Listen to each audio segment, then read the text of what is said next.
The Miami sun blazed relentlessly on the pristine hood of Ethan Thompson's Aston Martin Vantage as it weaved through the palm-lined streets of Coral Gables. The car's sleek silver body reflected the opulence of the city, a fitting chariot for one of Miami's most eligible bachelors on the day he was to be taken off the market. Ethan's knuckles whitened as he gripped the steering wheel, his designer watch catching the sunlight with every turn. At 30 years old, Ethan had it all: looks that turned heads, a fortune that opened doors, and now a bride waiting at the altar. Yet, as he navigated the familiar roads to the church, an unfamiliar sensation gnawed at his insides. Doubt. "Get it together, Thompson," he muttered to himself, adjusting the rearview mirror to catch a glimpse of his immaculately groomed appearance. His chiseled jawline was freshly shaved, and his dark hair was styled to perfection. The custom-tailored Tom Ford tuxedo fit him like a glove, a stark contrast to the casual attire he usually sported while running his tech empire. As he approached a red light, Ethan's mind wandered to Olivia Parker, his soon-to-be wife.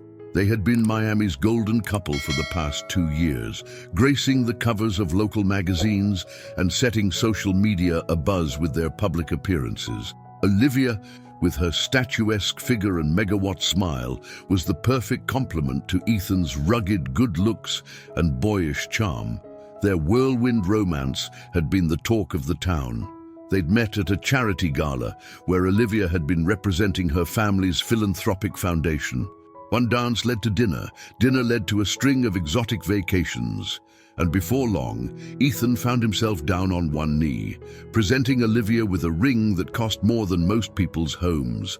The light turned green, and Ethan accelerated, the powerful engine purring beneath him. He glanced at the clock on the dashboard and frowned. He was running late, a habit that had always irritated Olivia. As if on cue, his phone began to ring, the custom ringtone he'd set for her, filling the car's interior. Ethan hesitated for a moment before answering.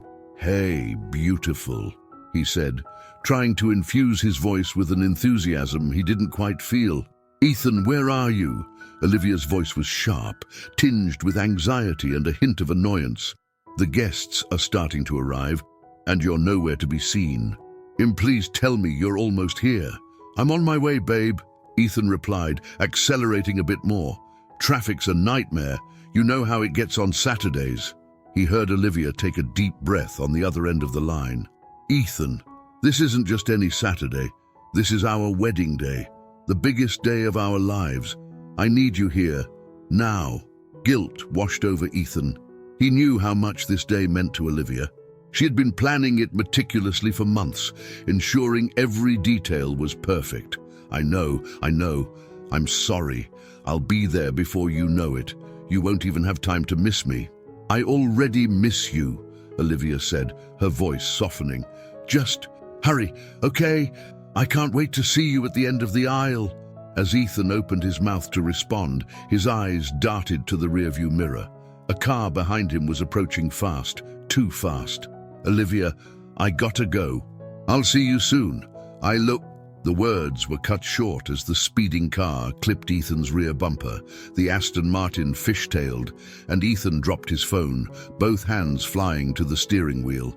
He fought to regain control, but the car's momentum was too great. Time seemed to slow as the vehicle spun, tires screeching against the asphalt. In those endless seconds, Ethan's life flashed before his eyes, not in the cliched montage of childhood memories, but in a series of missed opportunities and roads not taken. He saw himself turning down a scholarship to travel the world, choosing instead to follow in his father's footsteps. He remembered the look of disappointment on his mother's face when he announced he was dropping out of college to start his own company. He relived the moment he met Olivia, wondering if the spark he'd felt was love or simply the thrill of the chase. The world outside the car became a blur of green and blue as the Aston Martin left the road, careening down a steep embankment. Ethan's body was thrown about the cabin, the seatbelt digging into his chest as he desperately clung to consciousness. With a sickening crunch of metal and the tinkling of shattered glass, the car came to a violent stop at the bottom of the ravine. Steam hissed from the crumpled hood, and the acrid smell of burnt rubber filled the air. Ethan's head lolled to the side, a thin trickle of blood running down his temple. In the distance, sirens wailed, growing louder with each passing second. But for Ethan, the world was growing quieter, darker.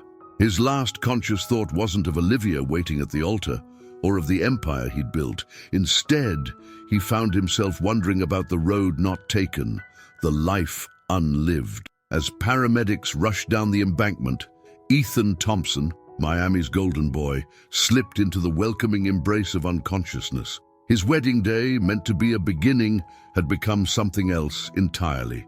The end of one life and the uncertain dawn of another.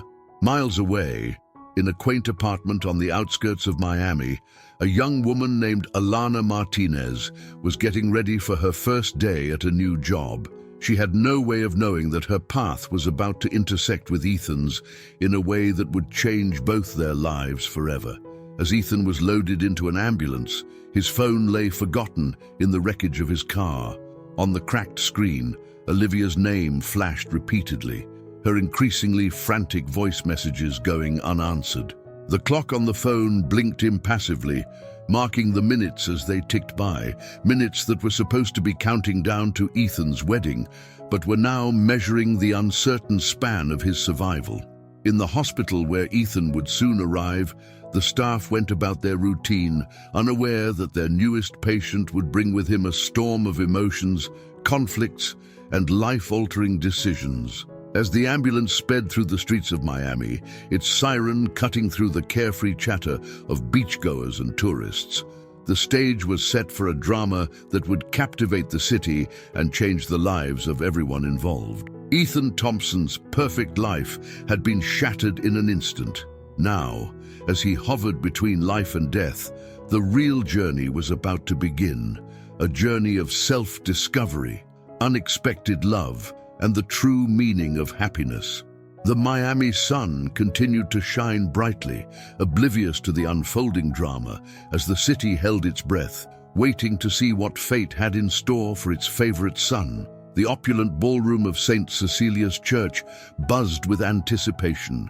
Crystal chandeliers cast a warm glow over the sea of Miami's elite, all dressed in their finest attire. The air was thick with the scent of exotic flowers and whispered speculation. Olivia Parker stood at the back of the church, her white Vera Wang gown a masterpiece of silk and lace, her manicured fingers fidgeting with her bouquet of white roses and orchids. "Where is he?" Olivia muttered, her perfectly made-up face creasing with worry. She turned to her maid of honor, Sophia, who was busy adjusting the train of Olivia's gown. "Have you heard anything from Ethan?" Sophia shook her head, her gold earrings catching the light. "Nothing yet, Liv. But you know Ethan. He's probably just stuck in traffic or making some last-minute deal on his phone." Olivia's blue eyes flashed with a mixture of anger and concern. "It's our wedding day, Soph. He should be here already." She glanced at the ornate clock on the wall, its gilded hands seeming to mock her with each passing minute. As if on cue, Olivia's phone buzzed. She snatched it up, hope flooding her features, only to have it replaced by disappointment when she saw it wasn't Ethan. "It's his best man, Jake," she said, answering the call. "Jake, where's Ethan? Please tell me he's with you." Jake's voice came through, tinged with worry. "Olivia, I don't know how to tell you this. There's been an accident." The world seemed to tilt on its axis as Olivia listened to Jake's words. Her knees buckled, and Sophia rushed to support her. "What do you mean, an accident? Is he okay? Where is he?" Olivia's voice rose, attracting the attention of nearby guests. "They're taking him to Miami General," Jake replied, his voice cracking. "It's bad, Olivia. They don't know if he'll make it." The bouquet slipped from Olivia's fingers, white petals scattering across the polished floor. She barely registered Sophia taking the phone from her hand, barely heard the gasps and murmurs of concern from the gathering crowd. In that moment, Olivia Parker's perfectly planned world began to crumble. Across town, the emergency room of Miami General Hospital burst into frenzied activity as the ambulance carrying Ethan Thompson screeched to a halt. Dr. Elena Rodriguez, the attending trauma surgeon, barked orders as paramedics wheeled in the stretcher. It's male, 30 years old, victim of a high-speed MVA, possible head trauma, internal bleeding suspected, BP is dropping, pulse thready. One of the paramedics rattled off as they rushed Ethan through the sliding doors. Dr. Rodriguez's keen eyes took in Ethan's battered form, the torn tuxedo, the blood matting his dark hair. Get him to trauma 1 stat. I want a full set of scans, blood work, and page neurology. Move it, people. As the medical team swarmed around Ethan, a young woman in hospital scrubs watched from the sidelines, her dark eyes wide with shock. Alana Martinez had just clocked in for her first shift as a custodian at Miami General, and already the day was proving to be more intense than she had imagined. Dios mío, Alana whispered, crossing herself as she watched the doctors working frantically to save Ethan's life. Something about the injured man tugged at her heart. Perhaps it was the stark contrast between his current state and the obvious wealth his attire suggested, or maybe it was simply her compassionate nature responding to a soul in distress. Back at the church, chaos had erupted. Guests murmured in shock as the news of Ethan's accident spread like wildfire.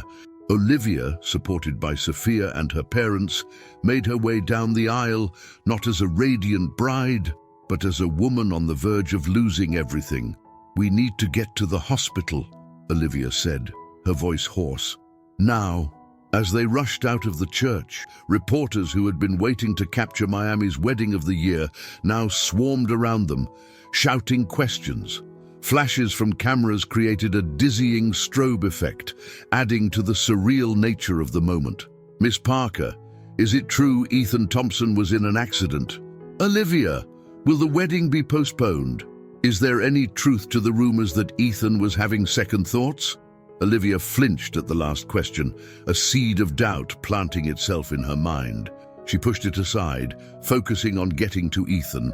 As they climbed into the waiting limousine, Olivia caught a glimpse of her reflection in the window, a vision in white, a bride without a groom. At Miami General, Dr. Rodriguez emerged from the trauma room, her scrubs splattered with blood. She approached Jake, who had arrived moments earlier, his face ashen with worry. "Mr. Thompson's condition is critical," Dr. Rodriguez said, her voice calm but grave.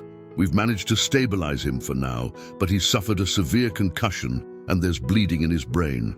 We're prepping him for emergency surgery." Jake ran a hand through his hair, struggling to process the information. "But he'll be okay, right? I mean, it's Ethan. He's always okay." Dr. Rodriguez's expression softened.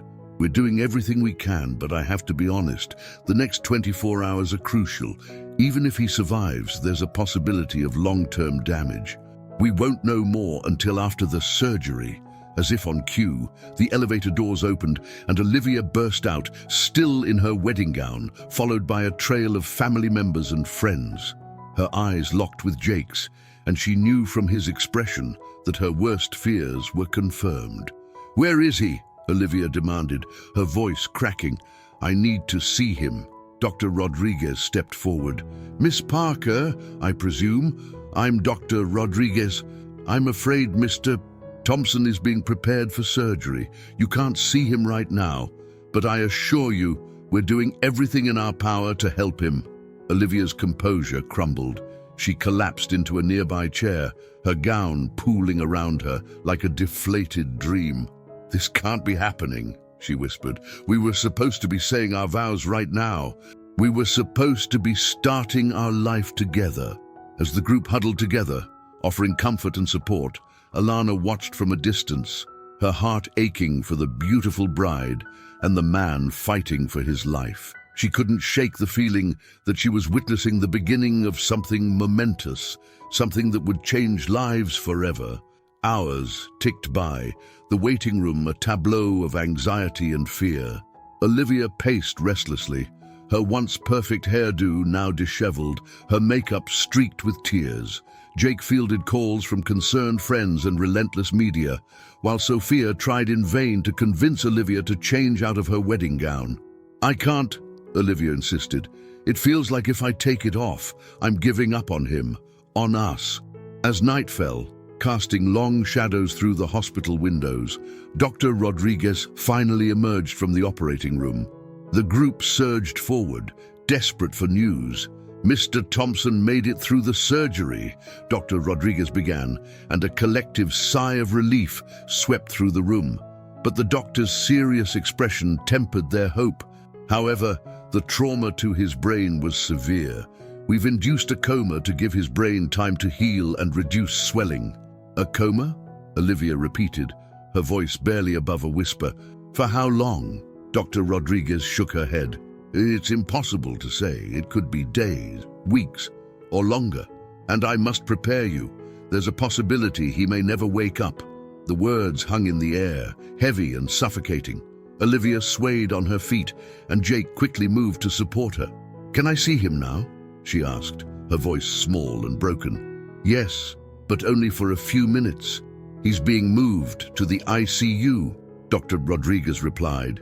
As Olivia was led away, Alana, who had been discreetly tidying the waiting area, felt a lump in her throat. She had overheard everything, and the tragedy of the situation overwhelmed her. On impulse, she slipped away to the hospital's small chapel. Kneeling in the quiet space, Alana lit a candle and bowed her head. "Lord," she whispered in Spanish, "please watch over Ethan Thompson and give strength to those who love him. Guide the doctor's hands and bring healing to his body and mind." Meanwhile, Olivia stood by Ethan's bedside, barely recognizing the man before her. Tubes and wires snaked from his body, the steady beep of monitors the only indication of life. His handsome face was swollen and bruised, a stark contrast to the vibrant man she had expected to marry. "Oh, Ethan," Olivia breathed, reaching out to touch his hand. "What happened? Where were you going? Why weren't you at the church?" The questions tumbled out, met only by the rhythmic hiss of the ventilator. As she stood there, still in her wedding gown, Olivia felt as though she was standing on the edge of a precipice. The future she had so carefully planned now lay in ruins, replaced by an uncertain path filled with fear and doubt. Outside the ICU, life in Miami continued. The sun set over the ocean, painting the sky in hues of orange and pink. But for those gathered at Miami General, the world had stopped turning. As night settled over the city, Ethan Thompson lay still and silent, unaware of the vigil being kept at his bedside or of the young woman in the chapel whose prayers would soon intertwine with his fate in ways no one could have predicted. The stage was set for a story of love, loss, and redemption, a tale that would captivate Miami and change the lives of Ethan, Olivia, and Alana forever.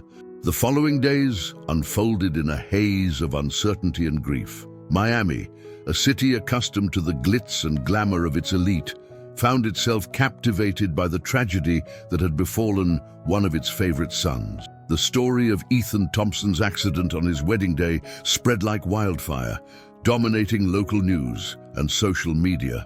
Olivia Parker, once the envy of Miami's social scene, now found herself thrust into a role she never anticipated, that of the devoted fiancée keeping vigil at her comatose partner's bedside. The transition from blushing bride to grief-stricken caregiver was jarring, to say the least. On the third day after the accident, Olivia sat in Ethan's private room in the ICU, her fingers intertwined with his unresponsive hand.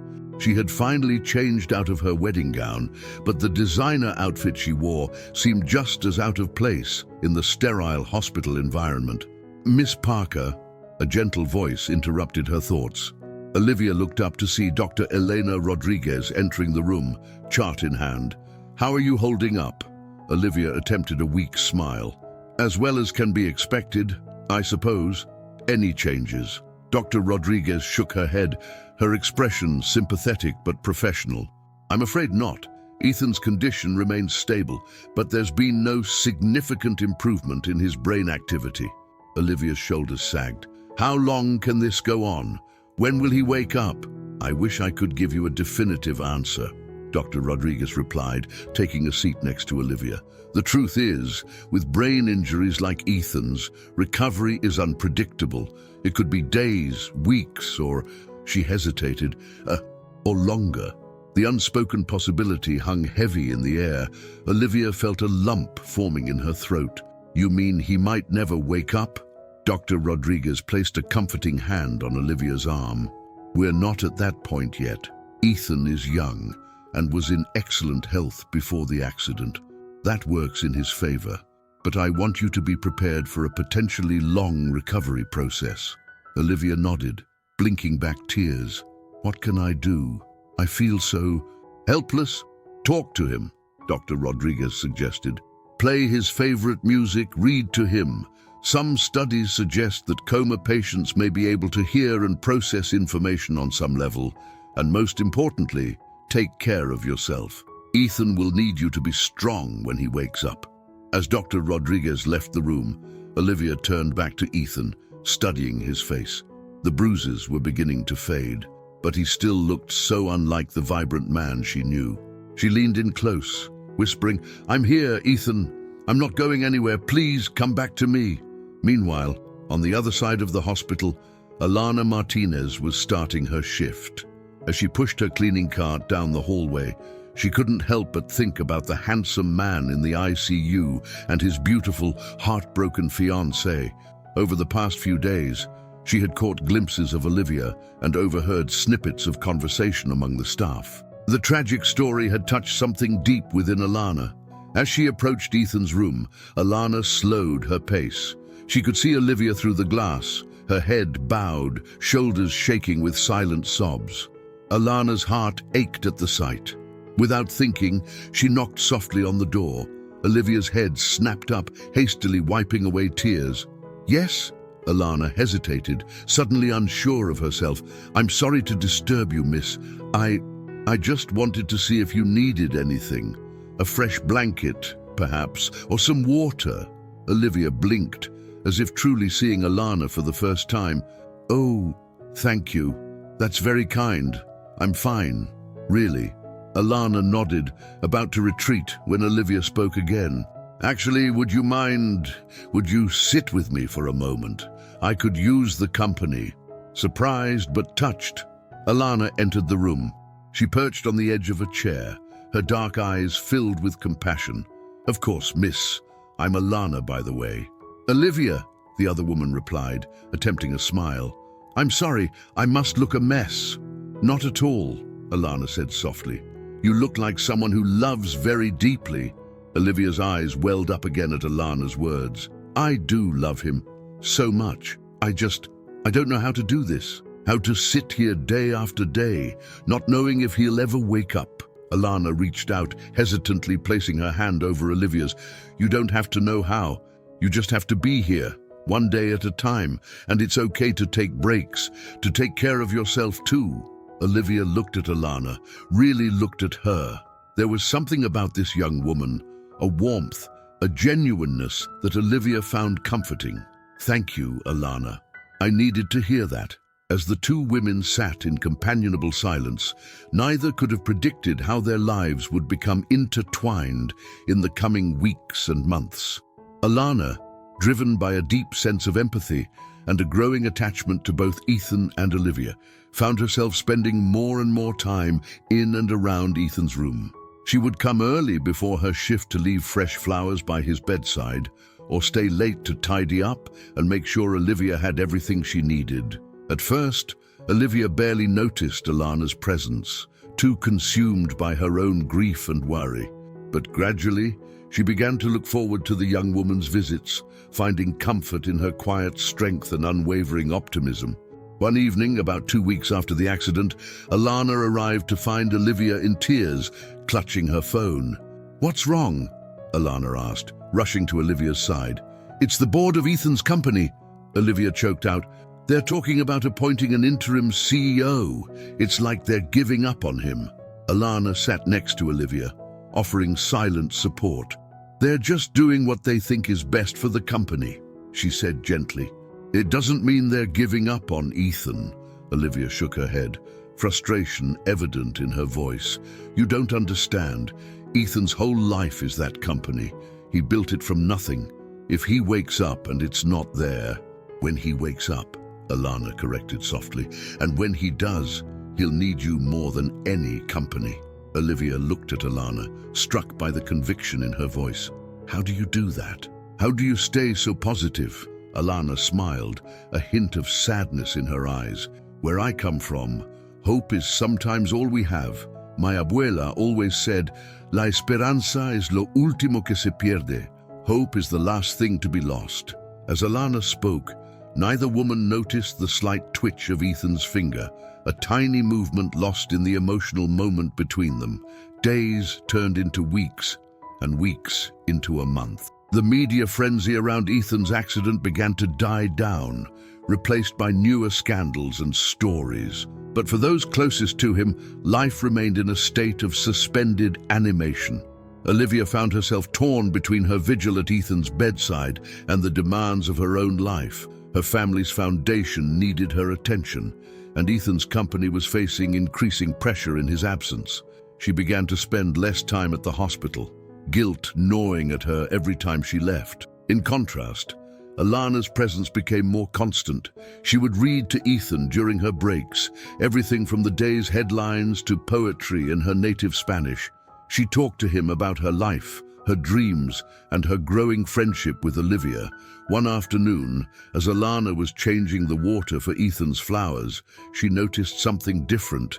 His eyelids seemed to flutter, ever so slightly. Heart racing, she called for Dr. Rodriguez.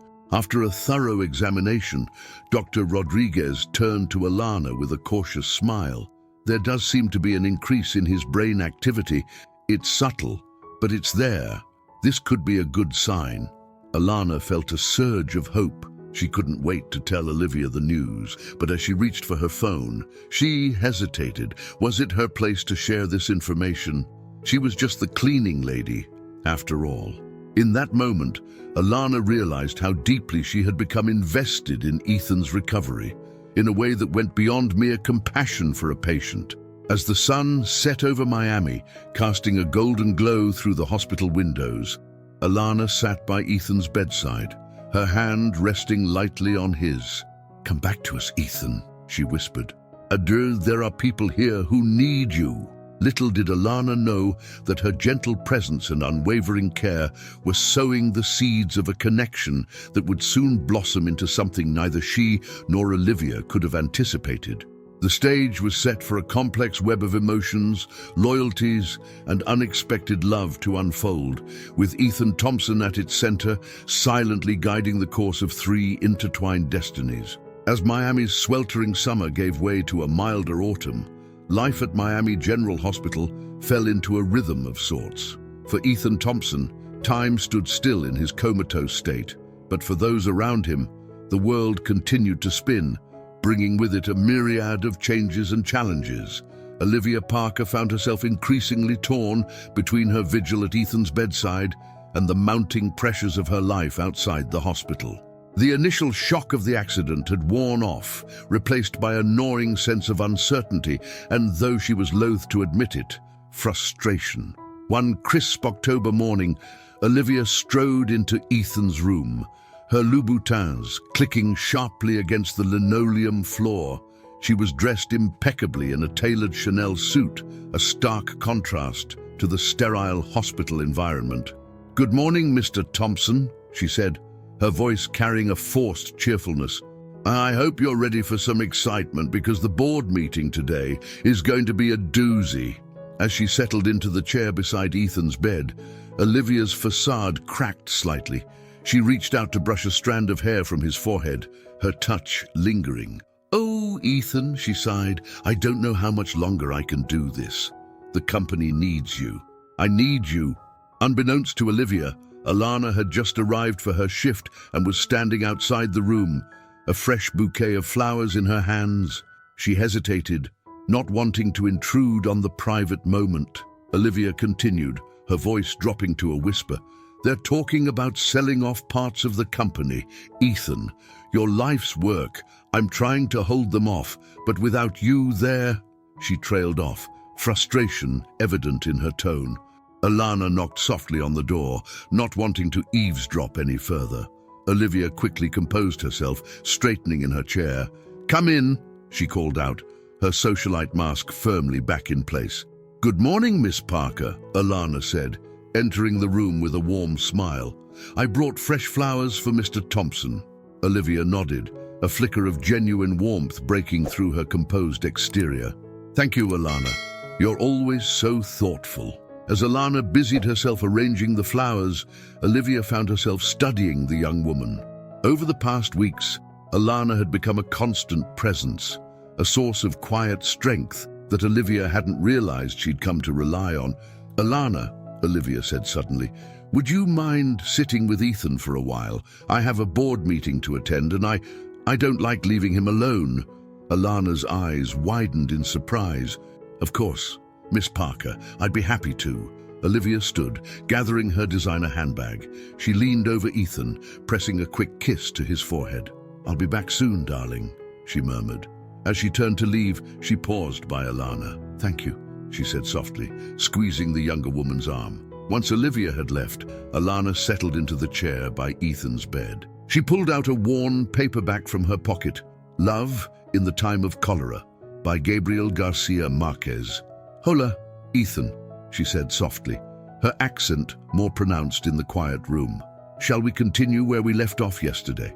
As Alana began to read, her melodic voice filling the room with tales of love and longing, something stirred deep within Ethan's unconscious mind. Perhaps it was the cadence of her voice, so different from the clipped tones he was used to, or the passion with which she read the lyrical prose. Whatever the reason, for the first time in weeks, Ethan's brain showed a spike in activity.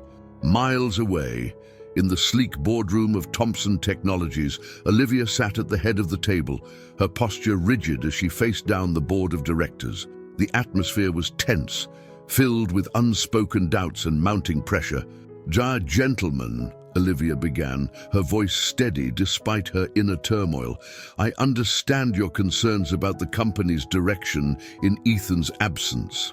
However, I assure you that selling off key divisions is not the answer." Harold Blackwell, a silver-haired veteran of the tech industry, leaned forward, his expression skeptical. "With all due respect, Miss Parker, while we sympathize with your situation, the company cannot remain in limbo indefinitely. We need to take decisive action to protect our shareholders' interests." Olivia felt a flare of anger at his condescending tone. "Ethan built this company from the ground up. He wouldn't want us to dismantle it at the first sign of trouble." "Be that as it may," another board member chimed in, "we can't ignore the reality of our situation. Without Ethan at the helm, investor confidence is waning. We need to show that we're taking proactive steps." As the debate raged on, Olivia found her thoughts drifting back to the hospital, to Ethan lying still and silent, and to Alana, with her quiet strength and unwavering optimism. For a moment, she wished she could trade places with the young woman to escape the pressure and expectations that seemed to be closing in around her. Back at the hospital, Alana continued reading to Ethan, unaware of the subtle changes occurring in his brain. As she reached a particularly poignant passage, she paused, looking at Ethan's face. "You know, Ethan," she said softly, "I sometimes wonder what you were like before the accident. Olivia tells me you were brilliant, driven, but I see something else in you too, something gentle, maybe even a little lost." She reached out, hesitantly taking his hand in hers. "And I hope you don't mind me saying this, but I feel like I know you somehow, like we've met before, in another life maybe." Alana chuckled softly at her own words. "My abuela would say I'm being fanciful, but there's something about you, Ethan Thompson, something that makes me believe in miracles." As if in response to her words, Ethan's fingers twitched almost imperceptibly in Alana's grasp. She gasped, her heart racing. "Ethan? Ethan, can you hear me?" Alana quickly pressed the call button, her voice trembling with excitement as she called for Dr. Rodriguez. Within minutes, the room was a flurry of activity as medical staff swarmed around Ethan, checking vitals and running tests. Dr. Rodriguez emerged from the crowd, her expression cautiously optimistic as she approached Alana. "There's definitely increased brain activity," she confirmed. "It's still too early to say for certain, but this could be a sign that he's starting to emerge from the coma." Alana felt tears of joy welling up in her eyes. "Should we call Miss Parker?" she asked, suddenly remembering Olivia. Dr. Rodriguez nodded. "Yes, I think that would be wise. This could be a crucial turning point in Ethan's recovery." As Alana stepped out of the room to make the call, she felt a mix of emotions swirling within her. Joy at the possibility of Ethan's recovery, anticipation of Olivia's reaction, and a strange, unexpected pang of something she couldn't quite name. Little did she know that this moment would mark the beginning of a complex emotional journey that would challenge everything she thought she knew about love, loyalty, and her own heart. In the boardroom, Olivia's phone buzzed insistently. She glanced at it, ready to dismiss the call, but froze when she saw it was from the hospital. Excusing herself hastily, she stepped out into the hallway, her heart pounding. "Hello? Alana? What is it? Is Ethan okay?" The questions tumbled out in a rush. Alana's voice came through, tinged with excitement. "Miss Parker, there's been a change. Ethan, he moved. Dr. Rodriguez says there's increased brain activity. They think he might be waking up." Olivia felt her knees go weak, leaning against the wall for support. I'll be right there," she managed to say before ending the call. As she re-entered the boardroom, her mind was a whirlwind of emotions. Hope, fear, excitement, and a twinge of guilt all vied for dominance. "Gentlemen," she announced, her voice shaking slightly, "I'm afraid we'll have to continue this another time. There's been a development with Ethan." Leaving behind a room full of stunned executives, Olivia rushed out, her heels echoing in the hallway as she ran towards an uncertain future. In that moment, the fate of Thompson Technologies seemed insignificant compared to the possibility of Ethan finally waking up.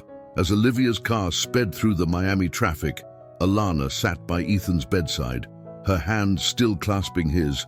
"Oh, come back to us, Ethan," she whispered, unaware of the complex web of emotions and relationships that were about to be tested in ways none of them could have anticipated. The next 48 hours at Miami General Hospital were a whirlwind of activity, hope, and mounting tension. Ethan Thompson's room became the epicenter of a storm of medical professionals, each monitoring every slight change in his condition. For Olivia Parker and Alana Martinez, it was a time of breathless anticipation, punctuated by moments of both elation and crushing disappointment. Olivia had arrived at the hospital in a flurry of designer perfume and barely contained emotion. She'd burst into Ethan's room, her eyes wild with hope, only to find him still motionless on the bed. "I don't understand," she'd said, turning to Dr. Rodriguez. "Alana said he moved." Dr. Rodriguez had explained patiently about the increased brain activity, the subtle signs that Ethan might be emerging from his coma. "It's a process, Miss Parker," she'd said gently. "We need to be patient." Now, 2 days later, Olivia sat slumped in a chair by Ethan's bed, her usually immaculate appearance showing signs of wear. Her Hermes scarf was askew, her hair pulled back in a messy ponytail. Dark circles under her eyes betrayed her lack of sleep. Across the room, Alana hovered uncertainly. She'd been a constant presence throughout the ordeal, fetching coffee, adjusting pillows, and offering quiet words of encouragement. But now, watching Olivia's growing frustration, she felt out of place, unsure of her role in this unfolding drama.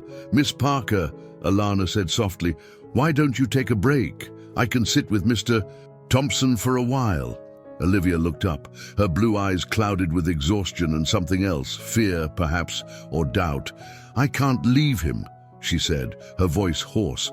"What if he wakes up and I'm not here?" Alana approached cautiously, laying a gentle hand on Olivia's shoulder. "You need rest," she insisted. You won't do Ethan any good if you collapse from exhaustion. For a moment, Olivia leaned into Alana's touch, drawing strength from the younger woman's unwavering support. Then, as if catching herself, she straightened up, shrugging off Alana's hand. "You're right," she said, her socialite mask slipping back into place. "I should freshen up. I look a fright." As Olivia gathered her things, Alana settled into the chair by Ethan's bed. She watched as Olivia hesitated at the door, looking back at Ethan with a mixture of love and something that looked almost like resignation. Then, with a small nod to Alana, she was gone, alone with Ethan. Alana felt a familiar sense of calm wash over her. She leaned in close, her voice a soft murmur. "It's just us now, Ethan. You can wake up. It's safe." As if in response to her words, Ethan's eyelids fluttered. Alana's heart leapt into her throat. "Ethan," she whispered, hardly daring to hope. "Ethan, can you hear me?" Slowly, painfully slowly, Ethan's eyes opened. They were unfocused at first, darting around the room in confusion. Then they settled on Alana's face. "Agua," he croaked, his voice rough from disuse.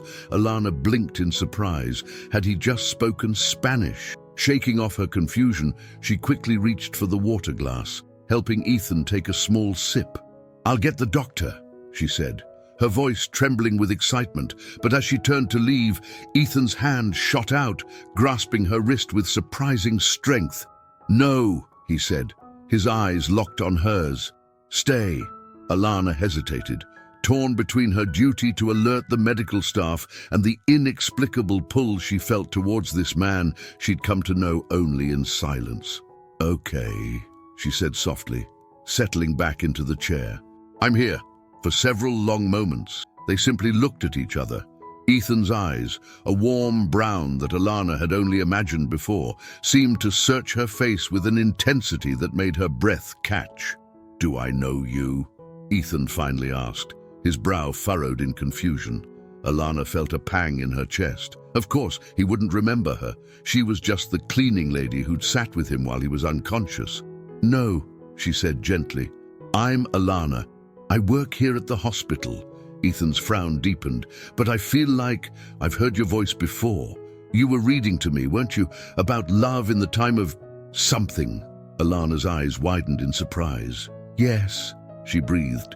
"Love in the time of cholera. You could hear me?" Ethan nodded slowly, wincing slightly at the movement. "I could hear you. Your voice. It was like a lifeline. I followed it back."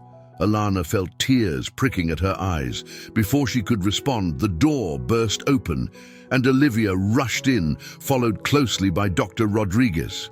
"Ethan!" Olivia cried, pushing past Alana to reach the bed. "Oh my God, you're awake!"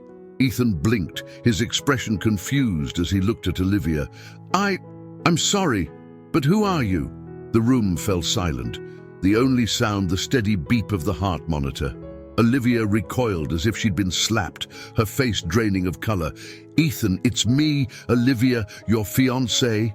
Ethan's eyes darted between Olivia and Alana, confusion and distress evident on his face. I can't remember." Dr. Rodriguez stepped forward, her voice calm and professional. "Mr. Thompson, please try to remain calm. Memory loss is not uncommon after a traumatic brain injury. We'll need to run some tests to assess the extent of the amnesia." As the doctor began checking Ethan's vitals, Olivia turned to Alana, her eyes flashing with a mix of hurt and accusation. "You were here when he woke up? Why didn't you call me immediately?" Alana flinched at Olivia's tone.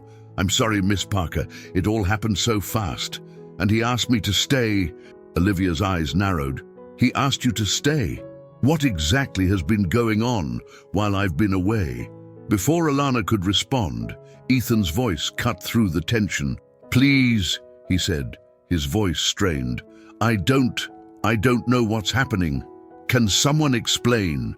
Dr. Rodriguez intervened, her tone brooking no argument. "I think it's best if we limit visitors for now.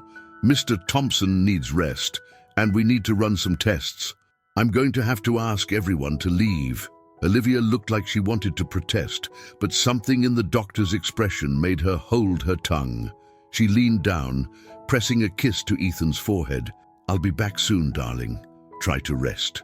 As Olivia swept out of the room, Alana lingered for a moment. Her eyes met Ethan's, and she saw in them a mixture of fear and something else. A spark of recognition, perhaps, or a plea for help. "Oh, gracias," Ethan whispered, so softly that Alana wasn't sure she'd heard correctly. As Alana left the room, her mind was reeling. Ethan had woken up, but he didn't remember Olivia. He'd spoken Spanish, and he seemed to remember her voice, her presence. What did it all mean? In the hallway, Olivia was pacing, her heels clicking angrily on the linoleum floor. She turned as Alana approached, her eyes blazing. "We need to talk," she said, her voice low and dangerous. "Now!" Alana nodded, her heart racing. She could feel the ground shifting beneath her feet, the carefully constructed world she'd built around Ethan's bedside crumbling. As she followed Olivia to a quiet corner of the waiting room, Alana knew that nothing would ever be the same again. The awakening of Ethan Thompson had set in motion a chain of events that would test the boundaries of love, loyalty, and identity. And at the center of it all stood Alana Martinez, a young woman who had never imagined that her simple act of kindness would lead her into the heart of a storm that threatened to upend her entire world. The hospital waiting room, usually a place of hushed conversations and nervous anticipation, now crackled with tension as Olivia Parker faced Alana Martinez. The two women, so different in background and circumstance, were united by their connection to the man lying in the nearby hospital room, a man who had just awakened to a world he no longer recognized. Olivia's voice was low and controlled, but her eyes blazed with a mixture of fear and anger. "I want you to tell me exactly what's been going on while I've been away, and don't leave anything out." Alana swallowed hard, her hands clasped tightly in her lap to stop them from trembling. "Miss Parker, I promise you, nothing inappropriate has happened. I've just been sitting with Mr. Thompson, reading to him, talking to him." "Talking to him," Olivia interrupted sharply. "He's been in a coma, Alana. What could you possibly have to talk about?" Alana felt a flicker of defiance. "People in comas can often hear, Miss Parker. I thought it might help his recovery to have someone speaking to him, keeping him connected to the world." Olivia's eyes narrowed. "And it had to be you, not his fiancée, not his family or friends, but the cleaning lady." The word stung, and Alana felt her cheeks flush with a mixture of shame and anger. "I was here," she said quietly. "I saw how hard it was for you to sit here day after day. I just wanted to help." For a moment, Olivia's mask slipped, and Alana caught a glimpse of the vulnerability beneath. "He remembered you," Olivia said, her voice barely above a whisper. "He woke up, and he remembered your voice, but he didn't know who I was. Do you have any idea how that feels?" Alana reached out instinctively, but Olivia flinched away. "I'm so sorry, Miss Parker. I never meant to..." "To what?" Olivia snapped, her defenses back up. "To get so involved, to overstep your boundaries, because that's exactly what you've done, Alana. You're not family, you're not even a friend.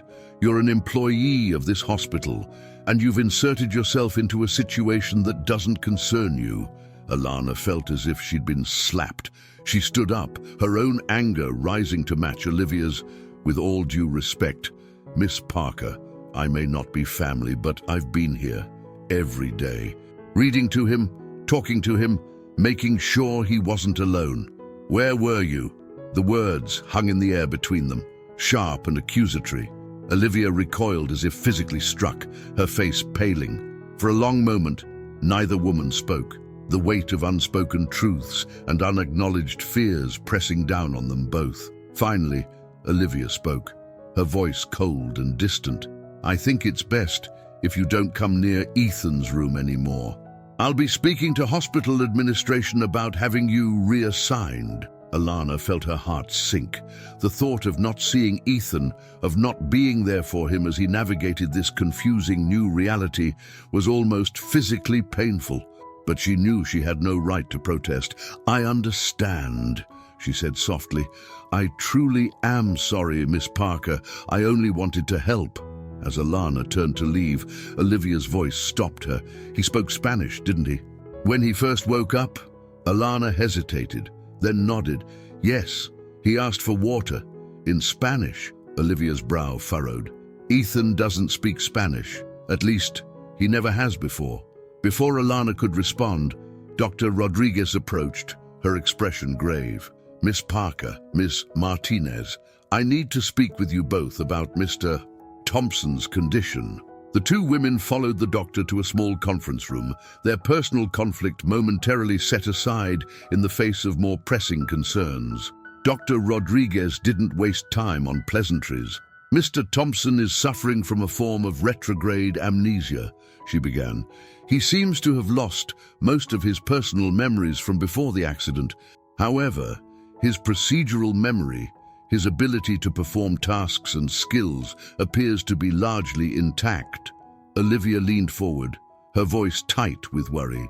"But he'll recover his memories, won't he? It's just temporary." Dr. Rodriguez's expression was carefully neutral.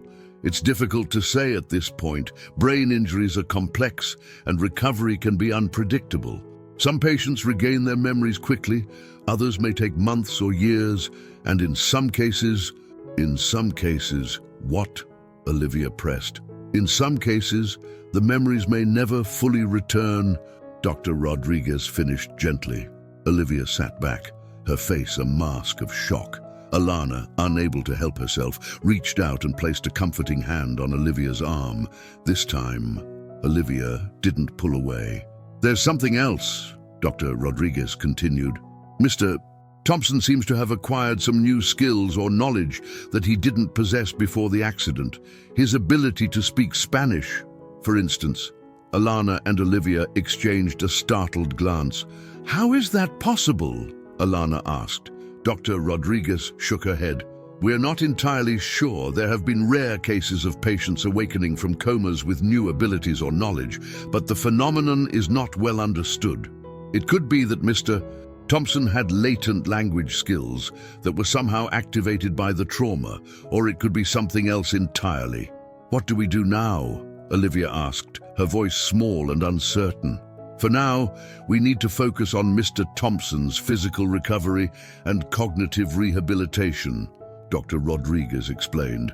"We'll be running more tests, and I'd like to bring in a neuropsychologist to work with him. As for his personal recovery, it's important that we reintroduce him to his life slowly, without overwhelming him with information or expectations." As the doctor continued to outline the treatment plan, Alana found her thoughts drifting to Ethan. She imagined him lying in that hospital bed, surrounded by strangers telling him about a life he couldn't remember, a world he no longer recognized. Her heart ached for him. When the meeting concluded, Alana hung back as Olivia spoke quietly with Dr. Rodriguez. She knew she should leave, respect Olivia's wishes, and stay away. But something kept her rooted to the spot. A sense of unfinished business, of a story only half told. As if sensing her thoughts, Olivia turned to her. The anger from earlier had faded, replaced by a weariness that seemed to age her beyond her years. "Alana," she said softly, I may have been hasty earlier. Ethan's going to need all the support he can get. Perhaps we can find a way to work together on this." Alana felt a surge of relief and gratitude. "Thank you, Miss Parker. I promise, I only want what's best for Mr. Thompson." Olivia nodded, a ghost of a smile touching her lips. "I believe you, and please, call me Olivia." As the two women left the conference room, an uneasy truce formed between them.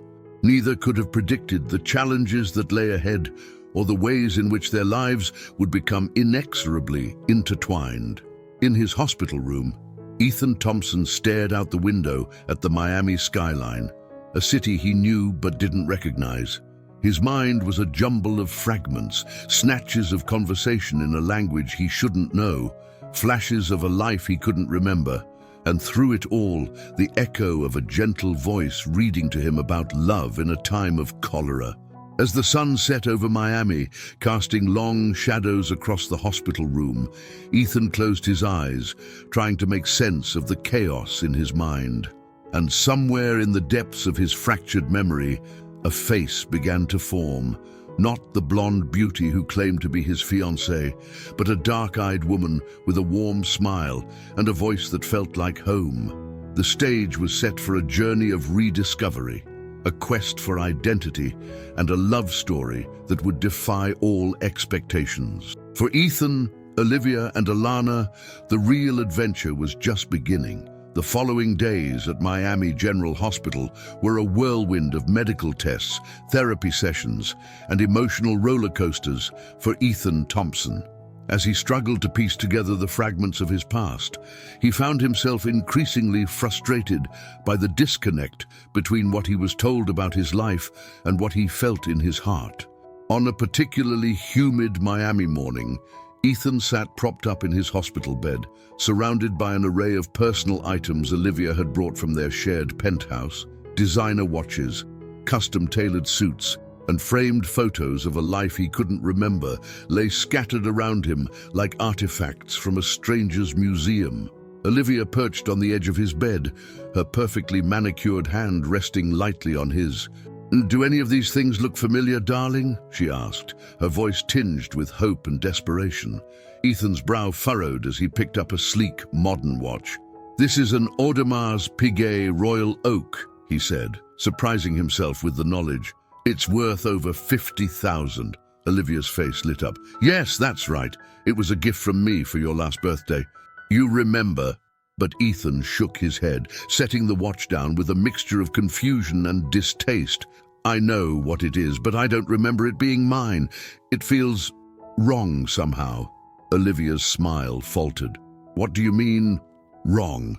Ethan struggled to articulate the strange disconnect he felt. "It's like I'm looking at someone else's life. I know these things are expensive, that they're supposed to be important, but they don't feel like me." Olivia's eyes filled with tears. "But this is you, Ethan. This is our life together. The parties, the yacht, the penthouse view of Miami Beach.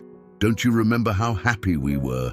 Ethan looked at her, seeing the pain and longing in her eyes. He wanted to remember, wanted to be the man she clearly loved. But every time he tried to force the memories, he felt a searing pain in his head and a sense of wrongness that he couldn't shake. "I'm sorry, Olivia," he said softly. "I'm trying. I really am. But it's all just blank." Before Olivia could respond, there was a soft knock at the door. Alana entered, pushing a cart with Ethan's lunch. She hesitated when she saw Olivia, clearly unsure if she should interrupt.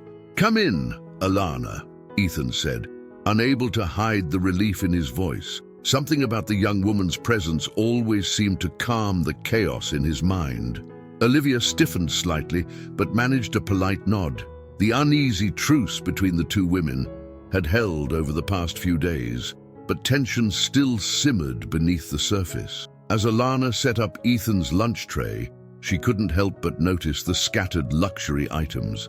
Her eyes lingered on a photo of Ethan and Olivia at some glittering gala, both of them smiling for the cameras. The Ethan in the photo looked polished, confident, and utterly foreign to the man she'd come to know.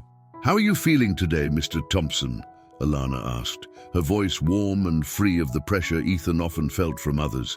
"Please, call me Ethan," he said, offering her a small smile. "And I'm not sure how I'm feeling, to be honest." Olivia stood abruptly. "I should go. I have a meeting with the board of your company, Ethan. They're anxious for updates on your condition." Ethan nodded, a flicker of guilt crossing his face. He knew he should feel something more for this woman who was supposedly the love of his life, but every interaction left him feeling drained and confused. After Olivia left, a palpable sense of relief settled over the room. Alana busied herself adjusting Ethan's pillows, her movements gentle and familiar. "Alana," Ethan said softly, "can I ask you something?" She paused, looking at him with those dark, compassionate eyes that seemed to see right through him. Of course. What was I like before the accident? I mean, was I happy? Alana hesitated, clearly weighing her words carefully. I didn't know you before, Ethan. Not really. I only saw you the day they brought you in. Ethan's face fell, but Alana continued, her voice soft. But I've gotten to know you over these past weeks. The you that exists now, in this moment. And, Ethan prompted, desperate for some sense of who he truly was. Alana smiled, a genuine warmth in her expression. And I think you're kind and curious and much stronger than you realize. You've faced this impossible situation with grace and determination. That has to count for something, doesn't it? Ethan felt a warmth spread through his chest at her words. For the first time since waking up, he felt seen, truly seen. Not as the man he was supposed to be, but as the man he was in this moment. Gracias, Alana, he said, the Spanish flowing naturally from his lips. Alana's eyes widened slightly at his use of Spanish, but she recovered quickly. De nada, Ethan. Estoy aquí para ti. As they slipped into easy conversation in Spanish, neither of them noticed Olivia standing just outside the door, her hand frozen on the handle. She'd returned to retrieve her forgotten purse, only to find her fiancé speaking intimately in a language he'd never known with the woman who was quickly becoming a thorn in her side. Olivia's fingers tightened on her purse strap, her mind racing. She'd been patient, understanding, but watching Ethan light up in Alana's presence in a way he never did with her was becoming unbearable. Something had to change, and soon. As she strode away from the room, Olivia's heels clicking sharply on the linoleum floor, she made a decision. It was time to bring in reinforcements. If Ethan couldn't remember their life together, she'd make sure to surround him with reminders of who he really was, the powerful, ambitious man she'd fallen in love with. Little did Olivia know that her actions would set in motion a chain of events that would force Ethan to confront not just who he was, but who he wanted to be. As Miami's unforgiving sun beat down on the hospital windows, the stage was set for a clash of identities, a test of loyalties, and a love that would defy all expectations. In his hospital room, blissfully unaware of the storm brewing around him, Ethan laughed at something Alana said, feeling for the first time since waking up that he might just be exactly where he was meant to be. The following week brought a whirlwind of changes to Ethan Thompson's world. Olivia, determined to jog his memory and reclaim the man she loved, had orchestrated a parade of visitors from Ethan's past. Business associates, college friends, and family members filed through his hospital room, each bearing stories and mementos of a life Ethan struggled to recognize. On a particularly stifling Miami afternoon, Ethan found himself face to face with his older brother, Alexander Thompson. The family resemblance was unmistakable, but Ethan felt no spark of recognition as he looked into eyes that mirrored his own. "Little brother," Alexander said, his voice gruff with emotion. "It's good to see you awake. You had us all worried sick." Ethan nodded, offering a polite smile that didn't quite reach his eyes. "I'm sorry. I know this must be difficult for you. I wish I could remember." Alexander waved off his apology, settling into the chair by Ethan's bed. "Don't worry about it. You'll get there. You've always been stubborn as hell. A little knock on the head isn't going to keep you down for long." As Alexander launched into stories of their childhood, tales of summer vacations in the Hamptons and heated sibling rivalries, Ethan found his mind wandering. He nodded at appropriate intervals, but the anecdotes felt like scenes from a movie he'd never watched. Halfway through a story about a particularly wild spring break in Cancun, Ethan's attention was caught by a familiar figure passing by his room. Alana, pushing her cleaning cart, paused briefly at his door. Their eyes met, and Ethan felt an inexplicable sense of calm wash over him. "Eth, you listening?" Alexander's voice cut through his reverie. "Sorry, Alex. I just got distracted for a moment," Ethan mumbled, tearing his gaze away from Alana as she continued down the hallway. Alexander followed his brother's line of sight, his brow furrowing slightly. Right. Well, as I was saying, after we bailed you out of that Mexican jail, the rest of the visit passed in a blur of unfamiliar names and places. By the time Alexander left, promising to return with photo albums, Ethan felt drained and disoriented. As the door closed behind his brother, Ethan let out a long sigh, closing his eyes against the throbbing headache that had been building all afternoon. He was so lost in his discomfort that he didn't hear the soft knock at his door. "Ethan, are you all right?"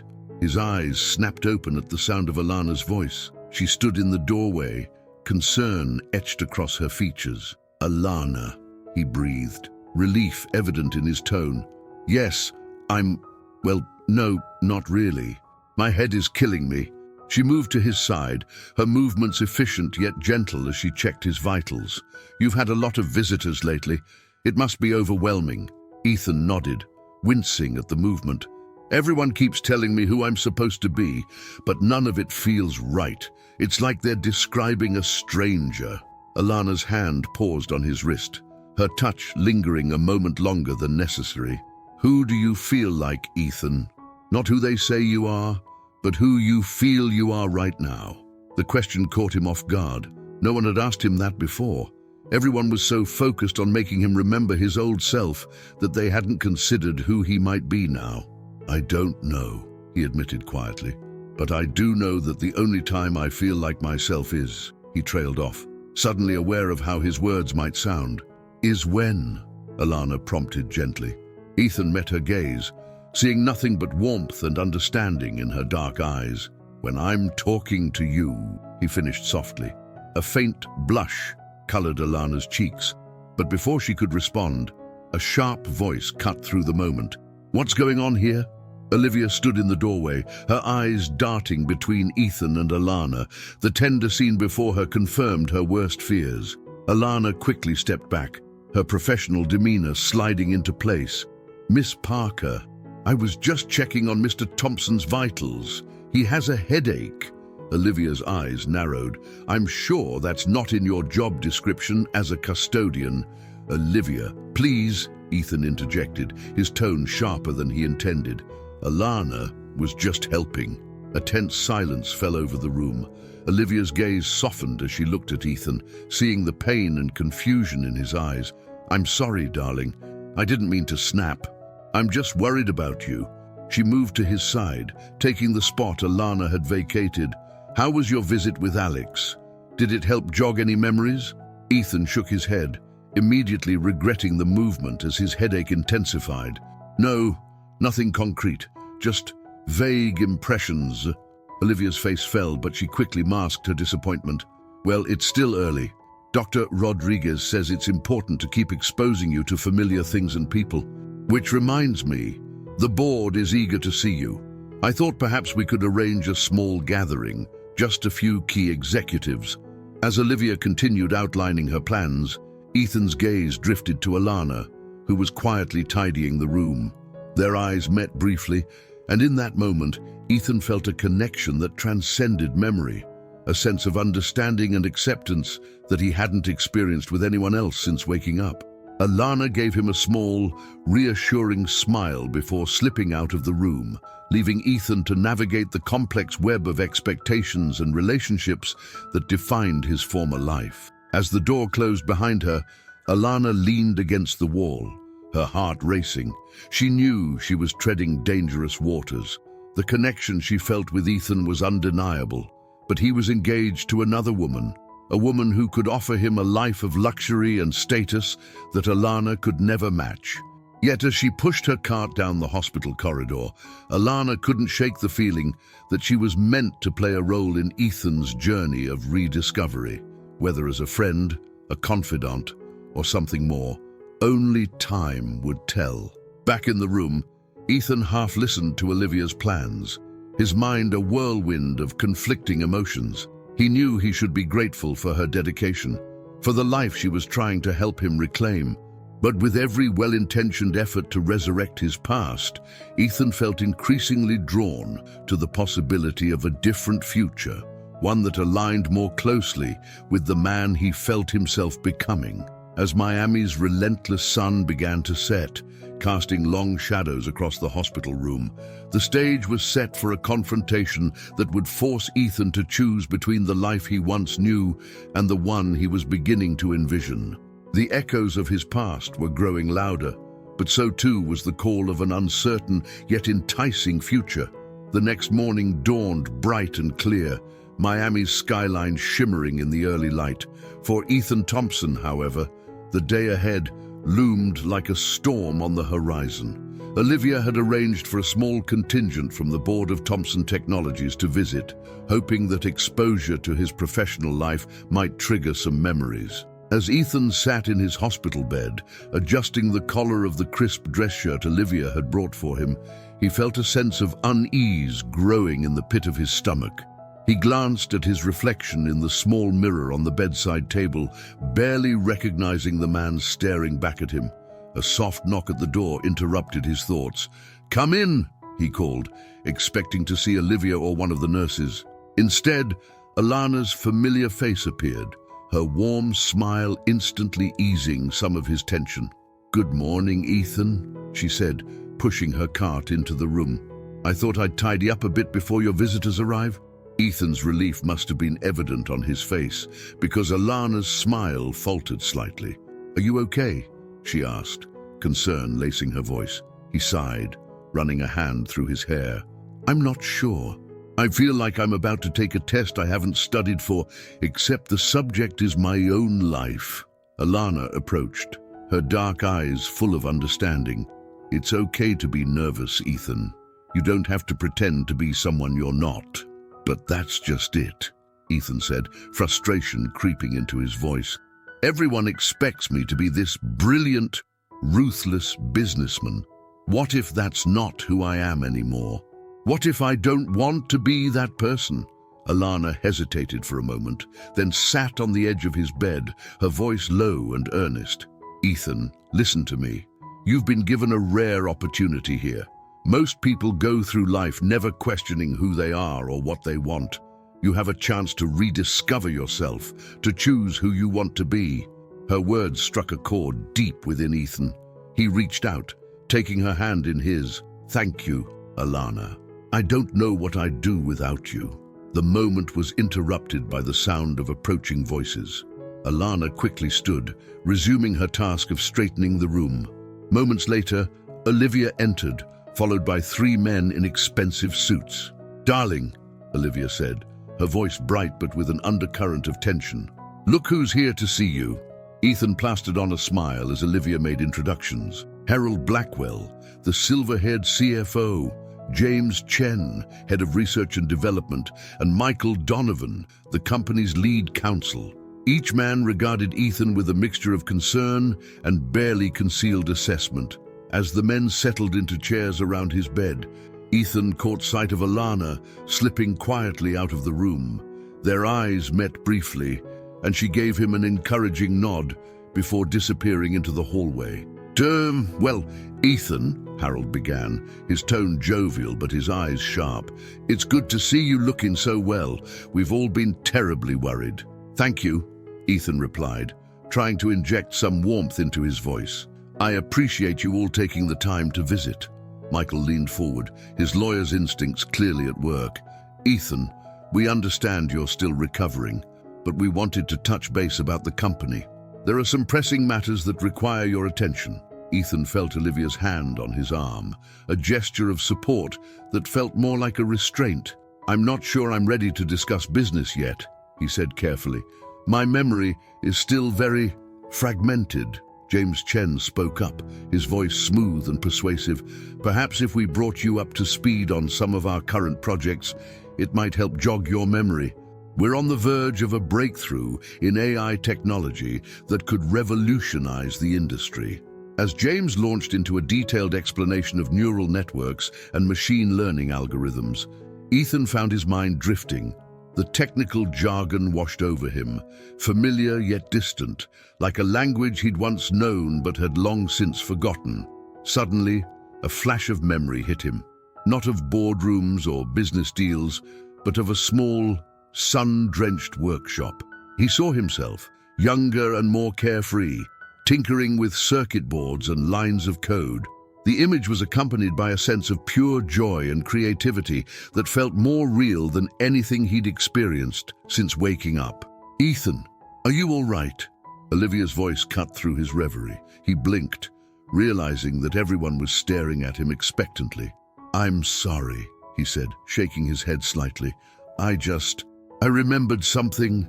Olivia's face lit up with hope. "That's wonderful. What was it? A board meeting? A product launch?" Ethan hesitated, knowing his answer would disappoint her. "No, I was in a workshop, working on something. Just for fun, I think. I felt happy." The excitement in Olivia's eyes dimmed, replaced by confusion. Harold cleared his throat, clearly uncomfortable. "Well, I'm sure you dabbled in some personal projects in the early days, but Ethan, you haven't had time for that sort of thing in years. You've been focused on building Thompson Technologies into a global powerhouse." Michael nodded in agreement. "Which is why we need you back at the helm, Ethan. The board is getting restless, and our competitors are circling. We need to project strength and stability." Ethan felt a surge of irritation. "And how am I supposed to do that when I can barely remember my own name, let alone the intricacies of running a multi-billion-dollar company?" A tense silence fell over the room. Olivia squeezed Ethan's hand, her voice soothing but with an edge of desperation. "Darling, no one expects you to jump back in immediately. We just want to help you remember who you are." Ethan pulled his hand away, suddenly feeling claustrophobic. "And what if who I am now isn't who I was then? What if I don't want to be that person anymore?" The words hung in the air, heavy with implication. Harold exchanged a worried glance with Michael, while James looked thoughtful. Olivia's face had gone pale, her carefully constructed world threatening to crumble around her. Before anyone could respond, there was a knock at the door. Dr. Rodriguez entered, her timing impeccable. "I'm sorry to interrupt, but Mr. Thompson needs his rest. I'm afraid I'll have to ask you all to leave." As the visitors filed out, each muttering awkward goodbyes, Olivia lingered. "We'll figure this out, Ethan," she said softly. "I promise." With a quick kiss on his cheek, she left, leaving Ethan alone with his tumultuous thoughts. Or so he thought. As the door closed behind Olivia, he heard a soft voice from the corner of the room. That was intense. Ethan looked up to see Alana emerging from behind a privacy screen, a sympathetic smile on her face. "You heard all that?" he asked, embarrassment coloring his cheeks. She nodded, moving to sit beside him. "I'm sorry. I didn't mean to eavesdrop. I wanted to make sure you were okay." Ethan felt a wave of gratitude wash over him. "I'm glad you stayed," he admitted. "I feel like I'm losing my mind, Alana. Everyone wants me to be this person I don't recognize, but the only thing that feels real is..." He trailed off, suddenly aware of how close they were sitting, of the warmth of her presence beside him. Alana met his gaze, her eyes full of an emotion Ethan couldn't quite name, but felt deep in his core. "Is what?" she whispered, her voice barely audible. Ethan swallowed hard, knowing he was standing on the edge of a precipice. Whatever he said next would change everything. He thought of Olivia, of the life he was supposed to want, of the expectations weighing on him from all sides. But in that moment, looking into Alana's eyes, Ethan Thompson made a choice not dictated by his past or by others' expectations, but by the person he was becoming. "You," he said simply, "you feel real." As the word left his lips, Ethan knew he had crossed a line from which there was no going back. The future stretched out before him, uncertain and fraught with challenges, but for the first time since waking up, he felt truly alive. In a hospital room in Miami, as the afternoon sun cast long shadows across the floor, two souls stood at a crossroads. The choice they made in that moment would set in motion a chain of events that would test the boundaries of love, loyalty, and self-discovery. For Ethan and Alana, the real journey was just beginning. The days following Ethan's confrontation with the board members were marked by a palpable shift in the atmosphere surrounding his recovery. Word of his reluctance to re-engage with Thompson Technologies spread quickly through Miami's business circles, sending ripples of concern through the company's stock prices and igniting furious speculation about the future of the tech giant. For Ethan, however, the external tumult felt distant compared to the internal transformation he was experiencing. His declaration to Alana had opened a floodgate of emotions and possibilities he was only beginning to explore. On a particularly humid morning, Ethan sat in his hospital room, staring out the window at the bustling city below. He was so lost in thought that he didn't hear the door open. "Penny for your thoughts?" Ethan turned to see Dr. Elena Rodriguez entering the room, a gentle smile on her face. "Dr. Rodriguez," Ethan greeted her, attempting to return the smile. "I'm not sure my thoughts are worth even that much right now." The doctor pulled up a chair, her expression turning serious. "I heard about the meeting with your board members. How are you feeling about everything?" Ethan sighed, running a hand through his hair. "Confused, overwhelmed, a little guilty, if I'm being honest." "Guilty?" Dr. Rodriguez prompted. "Everyone has such high expectations for me," Ethan explained. "Olivia, the board, my family, they all want me to be this person I don't remember being. And I feel like I'm letting them down by not instantly becoming that man again." Dr. Rodriguez nodded thoughtfully. It's not uncommon for patients with amnesia to feel pressure to conform to their old identities. But Ethan, it's important to remember that recovery isn't just about regaining lost memories. It's also about adapting to your new reality. Her words struck a chord with Ethan. What if I don't want to be that person anymore?" he asked hesitantly. "What if the man I'm becoming now is different from who I was before?" "Then that's perfectly okay," Dr. Rodriguez assured him. "Trauma changes people, Ethan, sometimes in ways we can't predict or control. The important thing is to be true to yourself, the self you are now, not the self others remember." As if on cue, there was a soft knock at the door. Alana entered, pushing her cart. She paused when she saw Dr. Rodriguez, clearly not wanting to interrupt. "It's all right, Alana," Dr. Rodriguez said warmly. "I was just finishing up with Mr. Thompson." As Alana began her usual routine of tidying the room, Dr. Rodriguez turned back to Ethan. "Remember, Ethan, your recovery is your own journey. Don't be afraid to explore new paths." With a meaningful glance between Ethan and Alana, the doctor left the room, leaving a charged silence in her wake. Alana busied herself with straightening Ethan's bedside table, her movements betraying a nervousness that hadn't been there before. "How are you feeling today?"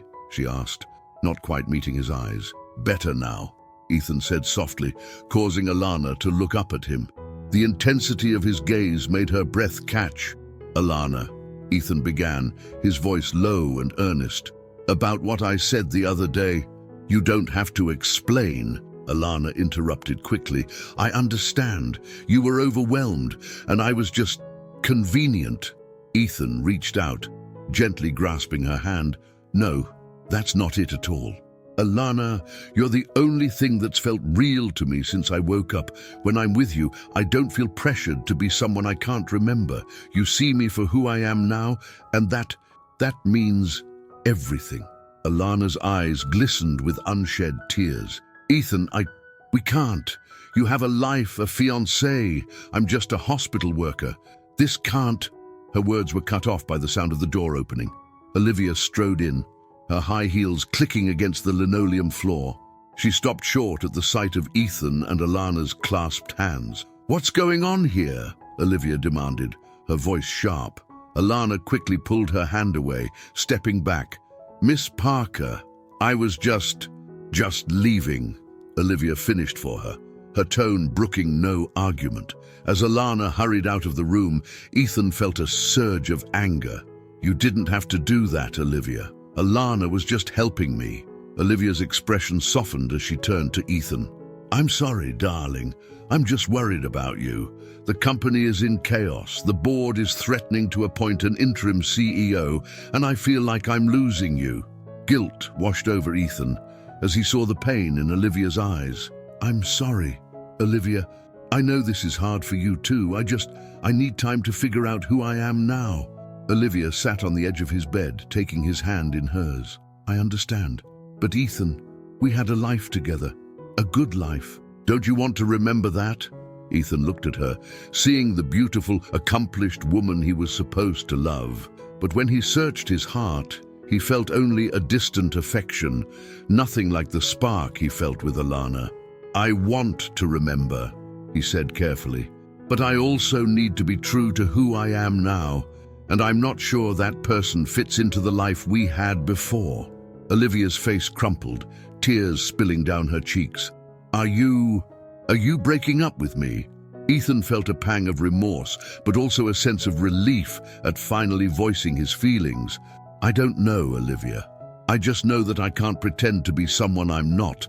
It's not fair to either of us. As Olivia broke down, sobbing into her hands, Ethan felt the weight of his decision settling onto his shoulders. He knew he was causing pain, upending lives, but he also felt, for the first time since waking up, that he was being true to himself. Outside in the hallway, Alana leaned against the wall, her heart racing. She hadn't meant to eavesdrop, but she'd heard enough to know that everything was changing. As she pushed her cart down the corridor, she felt a mix of hope and fear. Hope for a future with Ethan that she'd barely allowed herself to imagine, and fear of the obstacles that still stood in their way.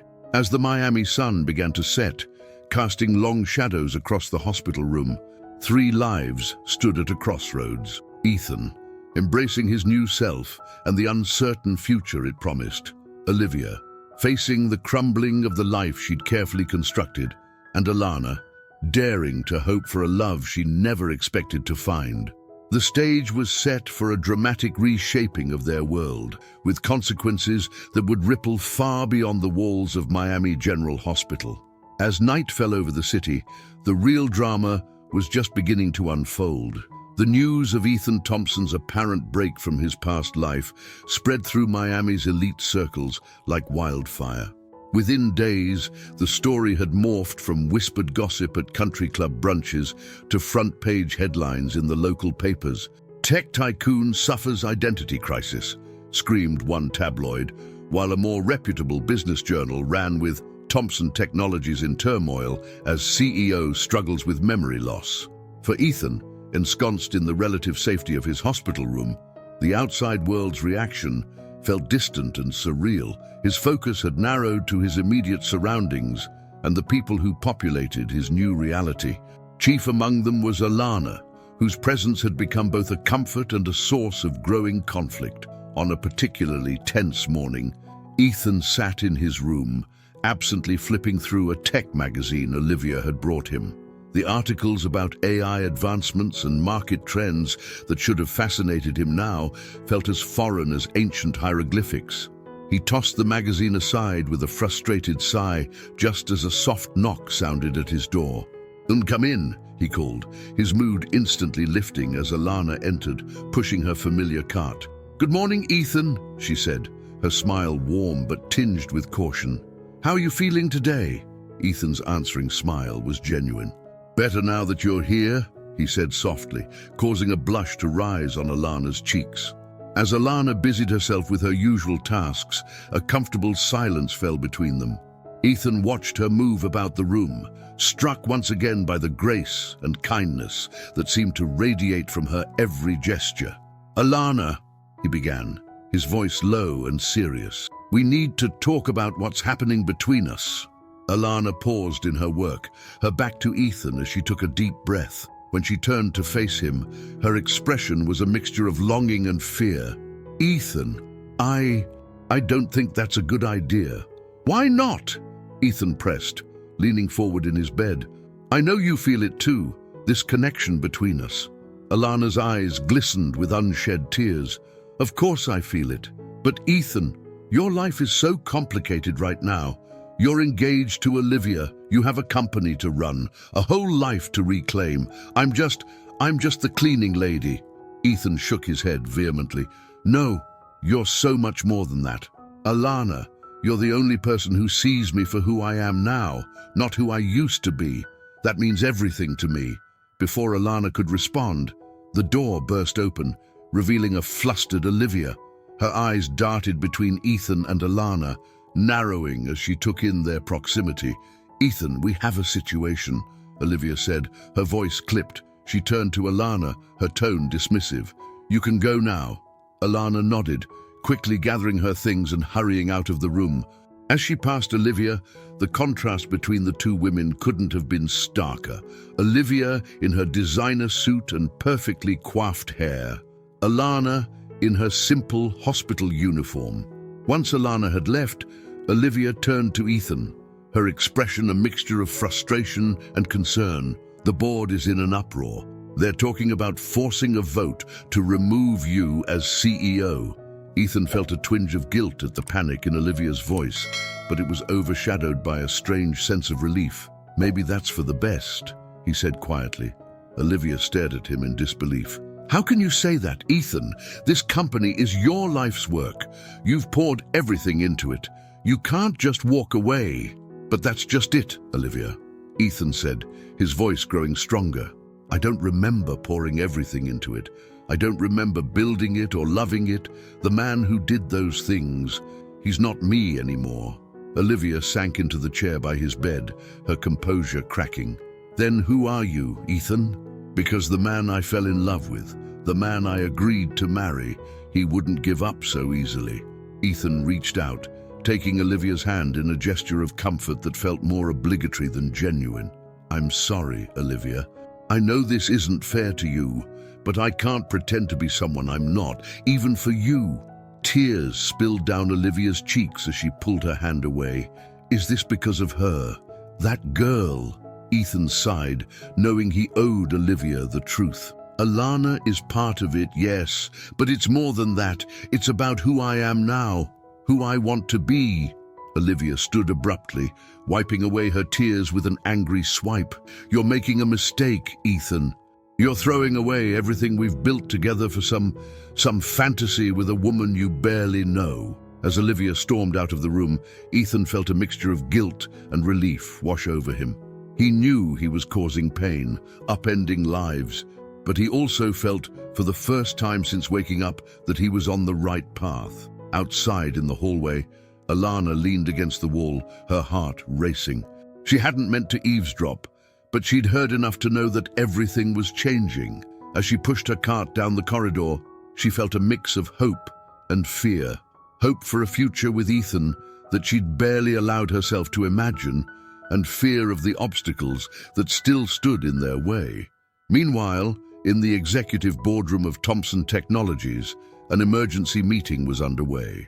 Harold Blackwell, the silver-haired CFO, addressed the gathered board members, his tone grave. "Ladies and gentlemen, we've reached a critical juncture.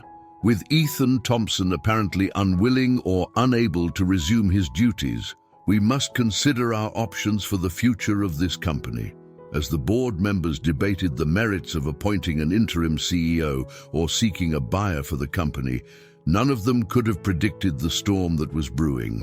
For in his hospital room, Ethan Thompson was making decisions that would send shockwaves through the business world and beyond. As the Miami sun began to set, casting long shadows across the city skyline, the stage was set for a dramatic reshaping of fortunes and futures.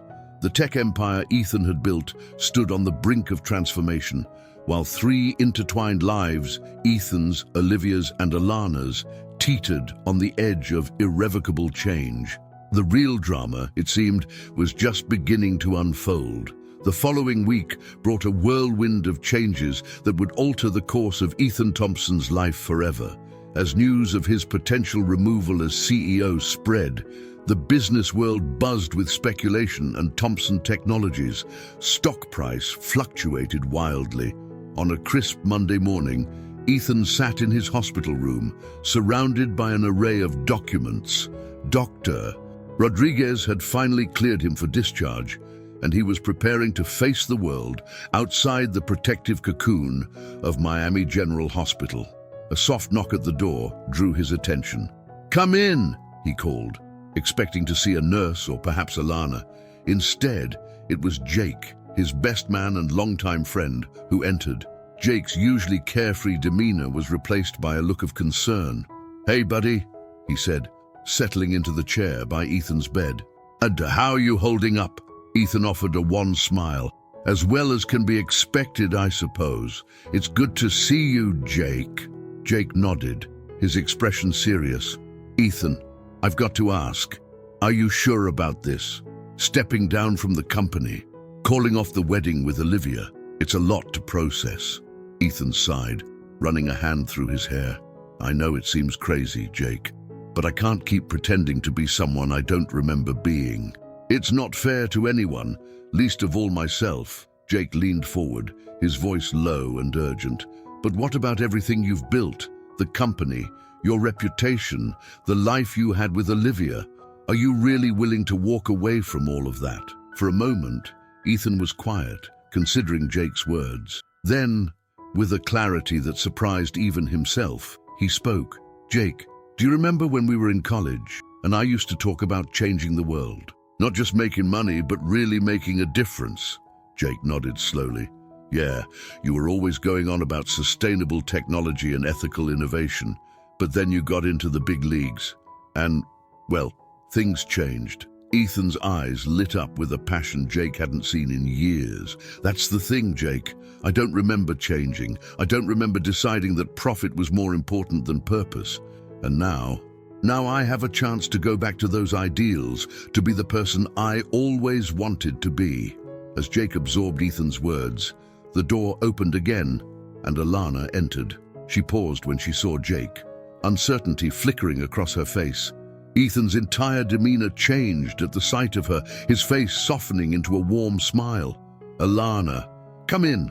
I want you to meet Jake, my oldest friend." Jake stood, extending his hand to Alana. As they exchanged pleasantries, he couldn't help but notice the way Ethan's eyes followed Alana's every movement, the gentle intimacy in their interactions. In that moment, Jake understood that his friend's transformation went far beyond memory loss. "Well," Jake said, clearing his throat, "I should get going. Ethan, just be careful, okay? You've got a lot of people counting on you." As Jake left, Alana turned to Ethan, her expression a mixture of concern and affection. "Are you okay?" That seemed intense. Ethan reached out, taking her hand in his. "I'm more than okay, Alana. For the first time since I woke up, I feel like I'm on the right path." Alana squeezed his hand, her voice soft. "And what path is that, Ethan?" He looked at her, his gaze intense and unwavering. "A path where I can be true to myself, where I can make a real difference in the world, and a path where you and I can explore whatever this is between us." Alana's breath caught in her throat. "Ethan, are you sure? There's so much at stake." Before Ethan could respond, there was a commotion in the hallway. Olivia burst into the room, her face flushed with anger and hurt. She stopped short at the sight of Ethan and Alana's clasped hands. So it's true," Olivia said, her voice barely above a whisper. "You're really doing this, throwing everything away for her." Ethan stood, his movements steady despite weeks of bed rest. "Olivia, I'm sorry. I never meant to hurt you. But I can't keep living a life I don't remember or want." Olivia's composure cracked, tears spilling down her cheeks. "We were happy, Ethan. We had plans, a future. How can you just walk away from that?" Ethan's voice was gentle but firm. "The man you were happy with, the man you made those plans with, he's gone.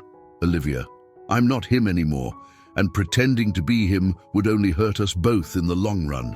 As Olivia sobbed, Alana quietly excused herself, giving them privacy. In the hallway, she leaned against the wall, her heart racing. She knew she was witnessing the end of one chapter in Ethan's life and potentially the beginning of another. The magnitude of it all was overwhelming. Back in the room, Ethan handed Olivia a tissue, his touch gentle but no longer intimate. I've made my decision, Olivia. I'm stepping down as CEO of Thompson Technologies.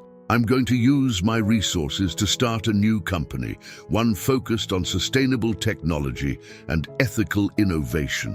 Olivia looked at him, her eyes wide with disbelief. And us? What about our engagement? Ethan's voice was soft but resolute. I think we both know that's over. I'm sorry, Olivia, I truly am. But I can't marry you when my heart is somewhere else. As Olivia left, her sobs echoing down the hallway, Ethan felt a weight lift from his shoulders.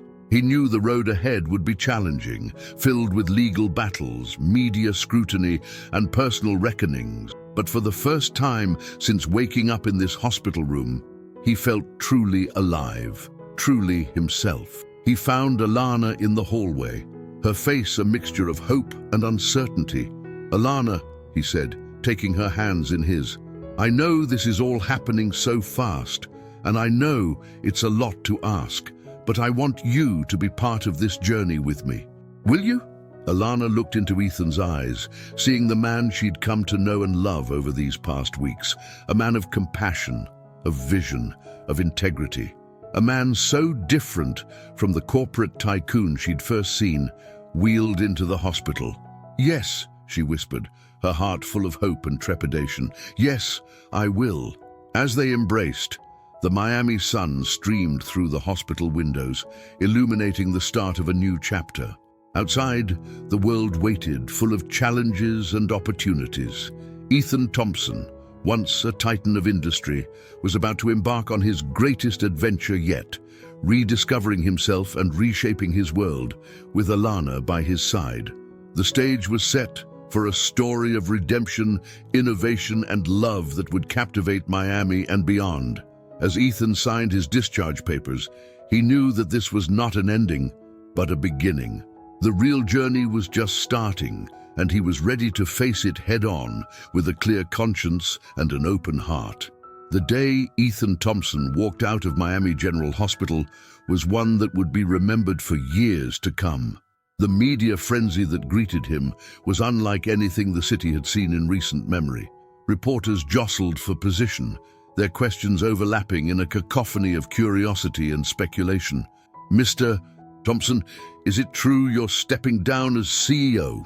"Ethan, what about your engagement to Olivia Parker? Are the rumors about a new love interest true?" Ethan, dressed in a simple button-down shirt and slacks, a far cry from his usual designer suits, stood before the sea of cameras and microphones. At his side, slightly behind him, stood Alana, her presence a quiet source of strength. Taking a deep breath, Ethan addressed the crowd. "Good morning. I know there have been many questions and rumors circulating about my condition and my future. Today, I'd like to set the record straight." The crowd hushed, hanging on his every word. "While I'm grateful for the care I received here at Miami generally and for the support of my colleagues at Thompson Technologies, the truth is that the man who went into that coma is not the same man standing before you today. My accident has given me a rare opportunity, a chance to reassess my life, my goals, and my impact on the world." Ethan paused, his gaze sweeping over the assembled reporters. "Effective immediately. I'm stepping down as CEO of Thompson Technologies. I will be using my resources to launch a new venture focused on sustainable technology and ethical innovation. It's time to return to the ideals that first inspired me to enter this field." The announcement sent shockwaves through the crowd. Cameras flashed furiously as reporters shouted follow-up questions. Ethan held up a hand, silencing them. "As for my personal life, I can confirm that my engagement to Olivia Parker has ended. This decision was not made lightly, and I ask that you respect both our privacies during this time." His eyes softened as he glanced back at Alana. "And I have been fortunate enough to find support and understanding from someone who sees me for who I am now, not who I was before. While our relationship is still new, I look forward to seeing where this journey takes us." With that, Ethan took Alana's hand and led her through the crowd to a waiting car, ignoring the barrage of questions that followed them. As they settled into the back seat and the car pulled away from the curb, Ethan let out a long breath. "Well, that's done," he said, a hint of relief in his voice. Alana squeezed his hand, her eyes filled with a mixture of admiration and concern. "You were amazing out there. But Ethan, are you sure about all this? It's such a huge change." Ethan turned to her, his gaze intense and sincere. "I've never been more sure of anything in my life, or at least in the life I can remember," he added with a wry smile. "Alana, you've shown me what really matters. Kindness, compassion, making a real difference in the world. I want to build something that reflects those values." As the car wound its way through the Miami streets, Ethan and Alana discussed their plans for the future. Ethan's idea for a sustainable technology company had been percolating since his conversations with Alana during his hospital stay. He envisioned developing affordable clean energy solutions, innovative recycling technologies, and ethical AI systems that could address global challenges. "We'll need a team," Ethan mused, "brilliant minds who share our vision, and a name for the company, something that reflects our mission." Alana's eyes lit up. "What about Phoenix Technologies? Rising from the ashes, creating something new and better." Ethan grinned, feeling a surge of excitement. "Phoenix Technologies. I love it." As they arrived at Ethan's penthouse, a place he hadn't seen since before the accident, they were greeted by Jake, who had been handling the logistics of Ethan's return home. "Welcome back, man," Jake said, pulling Ethan into a quick hug. He nodded respectfully to Alana. "Everything's set up as you requested. Your lawyer called. He's ready to start the paperwork for your resignation and the new company whenever you're ready." Ethan clapped Jake on the shoulder. "Thanks, buddy. I couldn't do this without you." As they entered the penthouse, Ethan was struck by how foreign it all felt. The sleek, minimalist decor and expensive art pieces seemed to belong to another person entirely. Alana watched him carefully. "Are you okay?" she asked softly. Ethan nodded slowly. Yeah, just, it's strange. This place, these things, they don't feel like me anymore." Jake, overhearing, chimed in. "You know, if you want a fresh start, we could always find you a new place. Something more you." The idea resonated with Ethan. "You're right. This isn't home anymore. It's time for a change." As the day wore on, Ethan, Alana, and Jake worked on plans for Phoenix Technologies. They drafted mission statements, brainstormed potential projects, and reached out to contacts in the tech world who might be interested in joining their venture. By evening, exhausted but exhilarated, they ordered takeout and sat on the floor of Ethan's living room, surrounded by notebooks and laptops. "To new beginnings," Jake said, raising his soda can in a toast. "To making a difference," Alana added, her eyes shining with pride and affection as she looked at Ethan. "To second chances," Ethan finished, feeling a sense of purpose and contentment he couldn't remember experiencing before. As night fell over Miami, the lights of the city twinkling like stars, Ethan Thompson stood on his balcony, Alana by his side.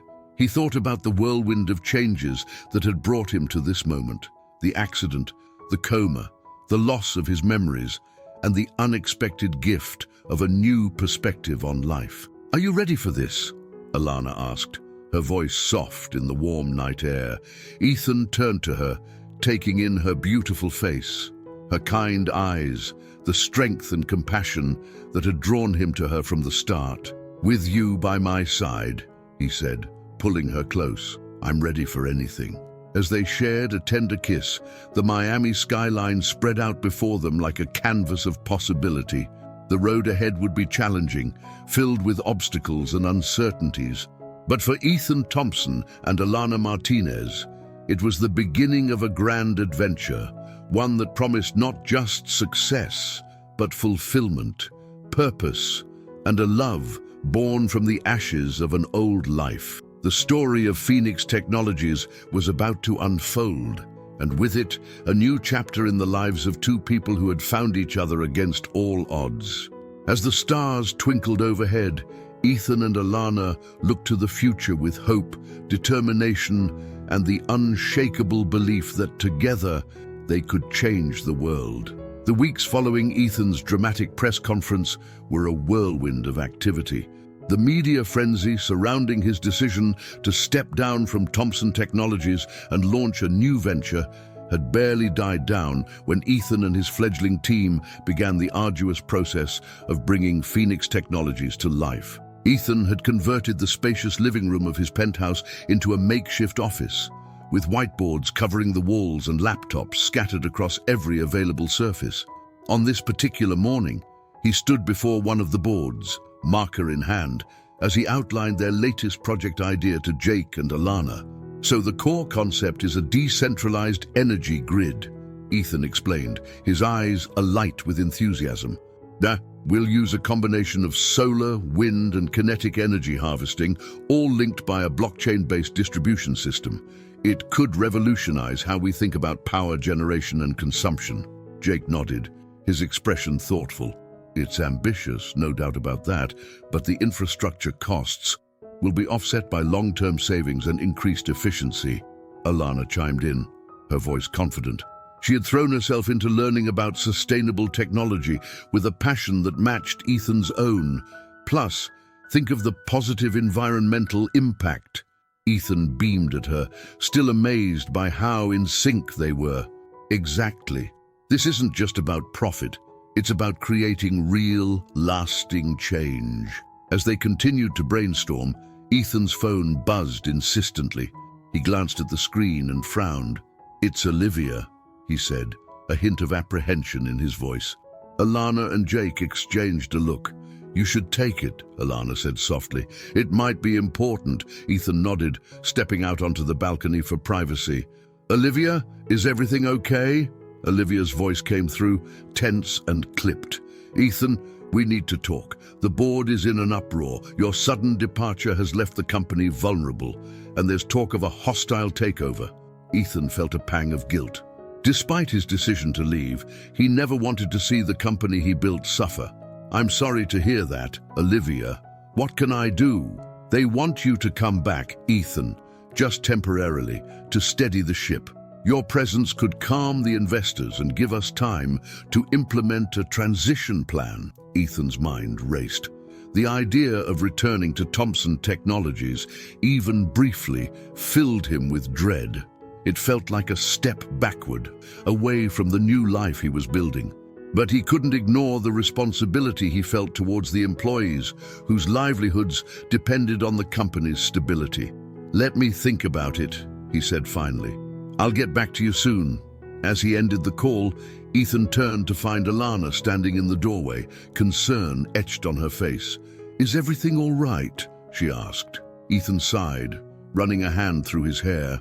"Thompson Technologies is in trouble. They want me to come back, at least for a while."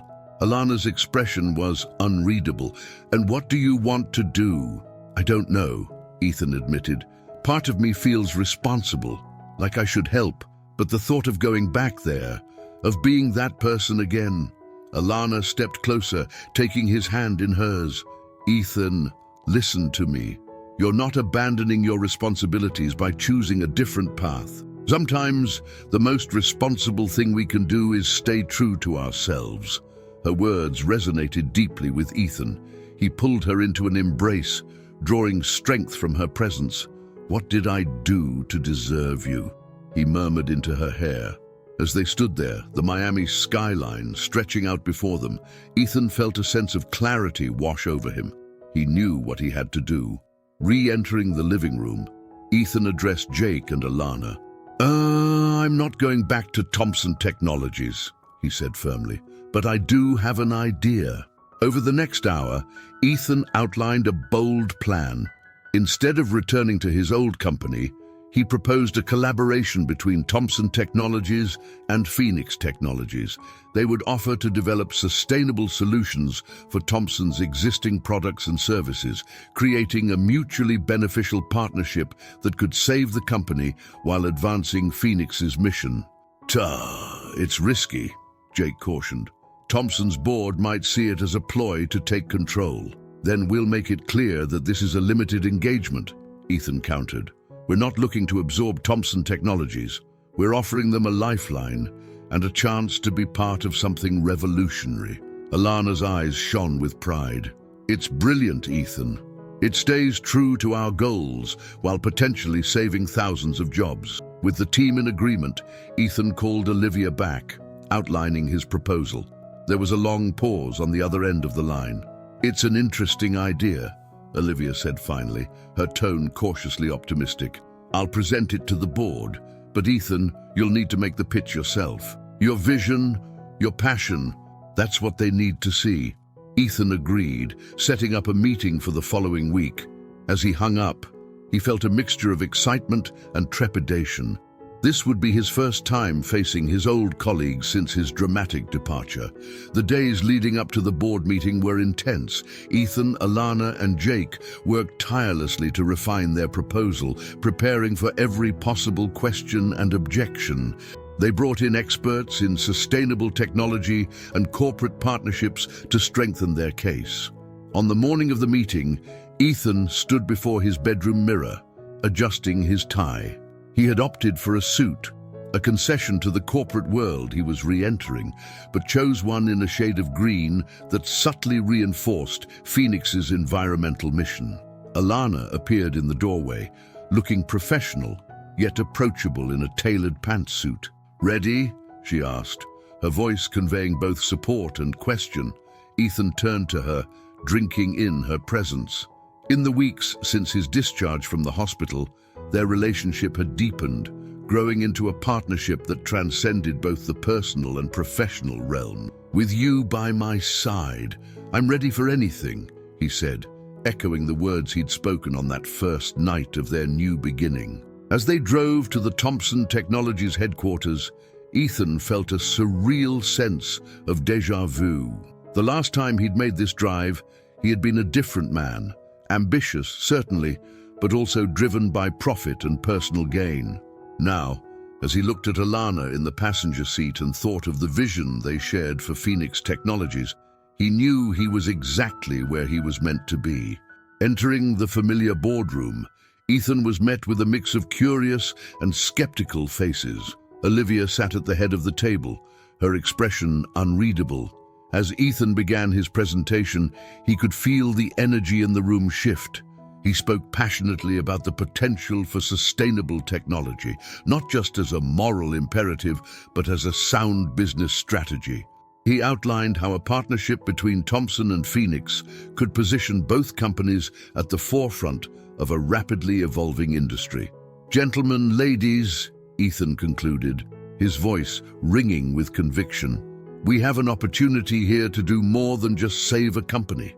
We have a chance to redefine what corporate success looks like in the 21st century, to prove that profit and purpose can go hand in hand.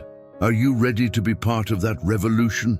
As Ethan finished speaking, the room erupted in discussion. Questions flew, concerns were raised, but underlying it all was a palpable sense of excitement. Even the most hardened skeptics on the board couldn't deny the potential of what Ethan was proposing. After what felt like hours of debate and negotiation, a consensus was reached. Thompson Technologies would enter into a strategic partnership with Phoenix, with the possibility of a more permanent arrangement down the line. As the meeting adjourned, Olivia approached Ethan and Alana. For a moment, the air was thick with unspoken emotions, regret, acceptance, and a bittersweet acknowledgement of change. "You did good, Ethan," Olivia said softly. "Different, but good. I think this version of you might just change the world." With a nod to Alana and a last lingering look at Ethan, Olivia turned and walked away, her heels clicking on the polished floor, the sound of one chapter closing and another beginning. As Ethan and Alana left the building, stepping out into the bright Miami sunshine, they felt the weight of possibility settling around them. Phoenix Technologies was no longer just a dream. It was a reality, one with the potential to transform not just their lives, but countless others. "So," Alana said, a hint of playfulness in her voice, "ready to change the world, Mr. Thompson?" Ethan grinned, pulling her close. "With you, always."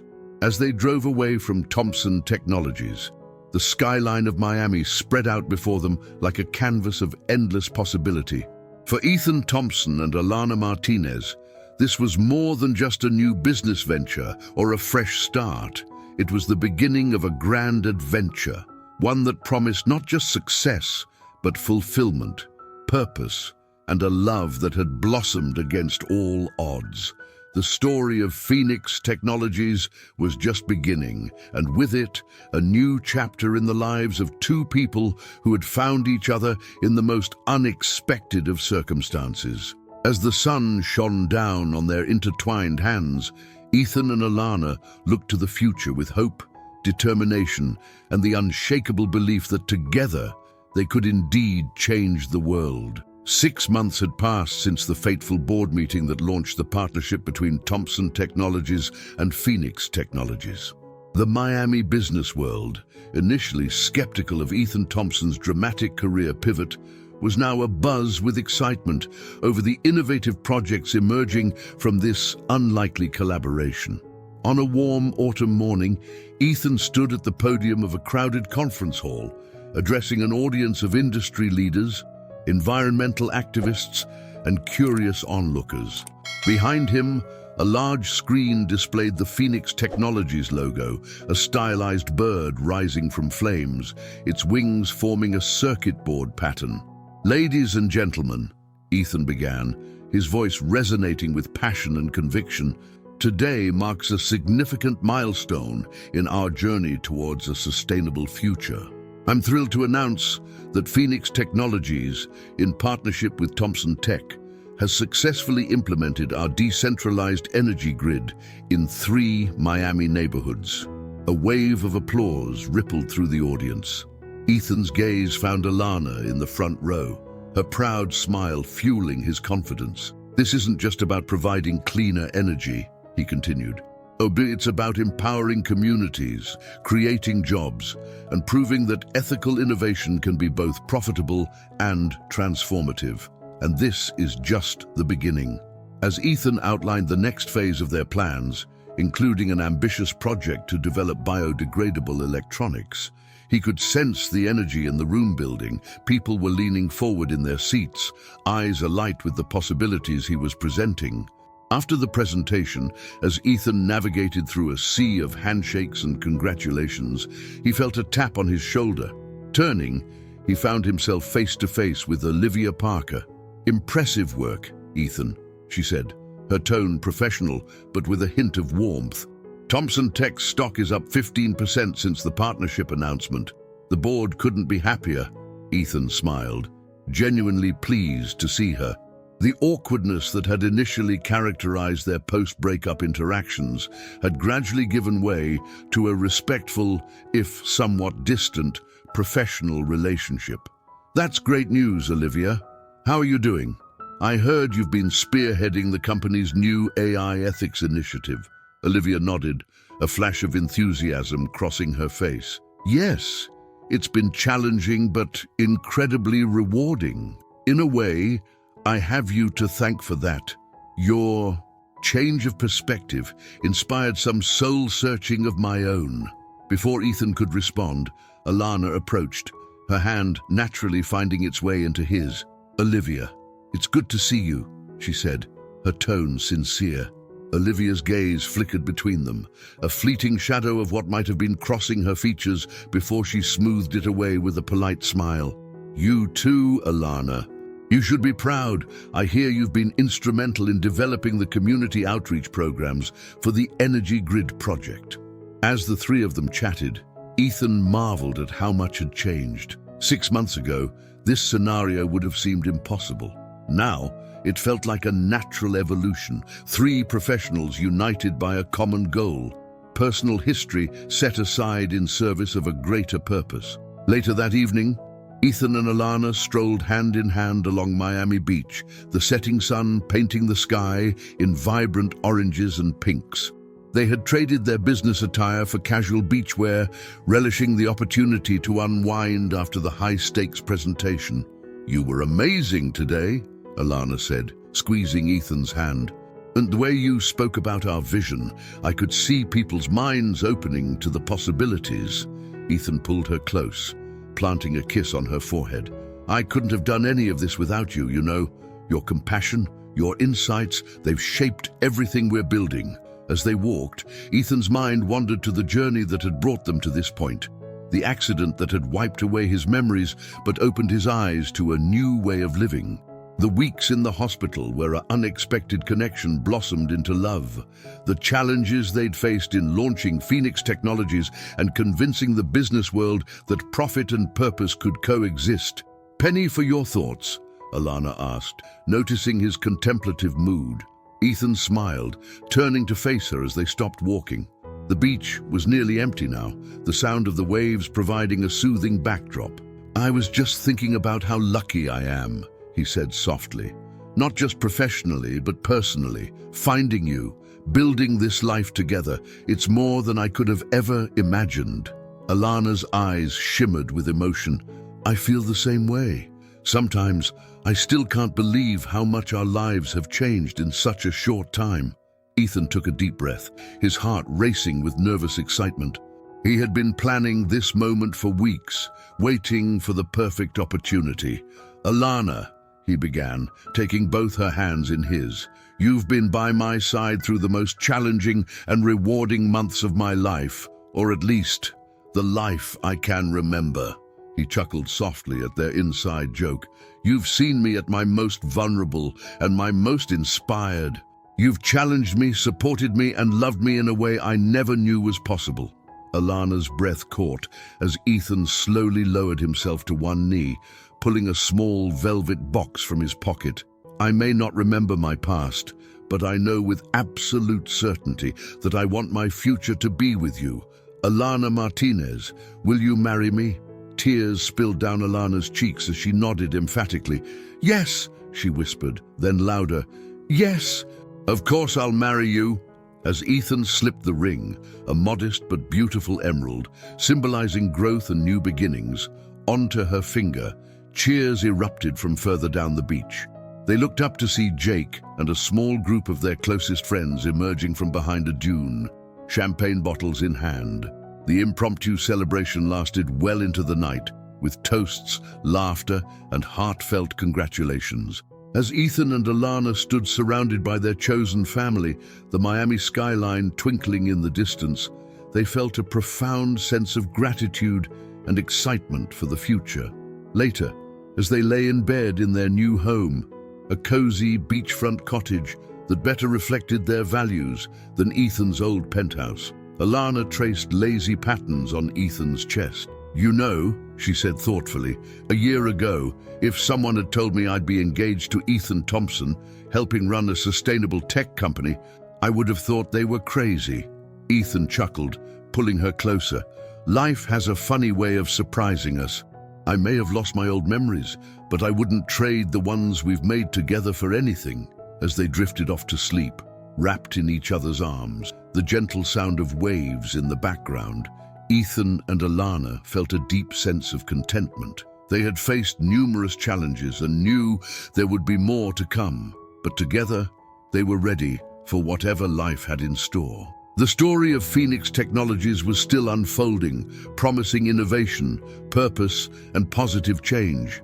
And alongside it, the love story of Ethan and Alana continued to blossom, a testament to the power of second chances, the strength found in vulnerability, and the transformative potential of choosing a different path.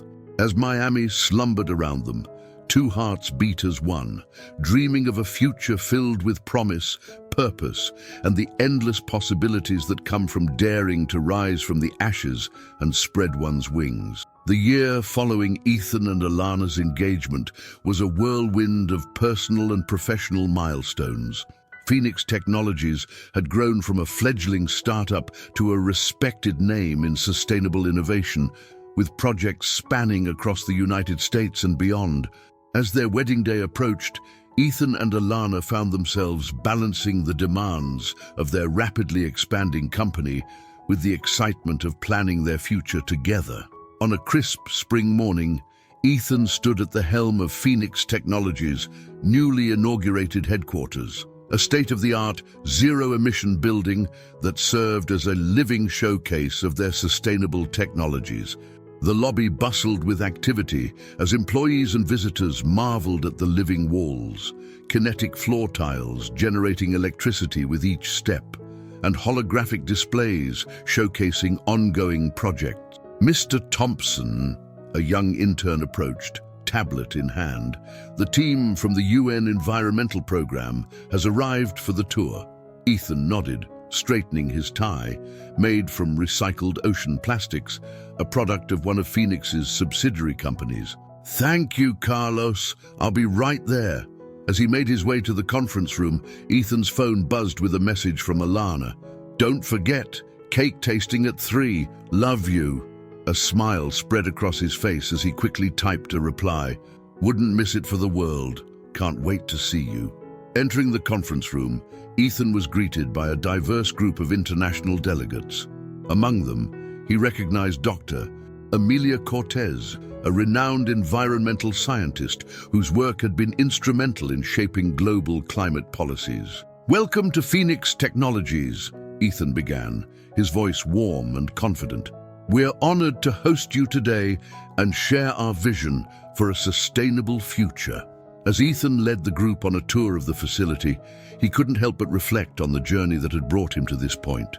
Each innovation they showcased, from advanced carbon capture systems to biodegradable electronics, represented not just technological progress, but a shift in perspective that had begun with his own personal transformation. "Mr. Thompson," Dr. Cortez interjected as they observed a demonstration of Phoenix's new water purification system. "I must admit I was skeptical when I first heard about your company's ambitious goals, but seeing all of this, it's truly remarkable." Ethan smiled, a hint of his old charm mixing with genuine passion. "Thank you, Dr. Cortez.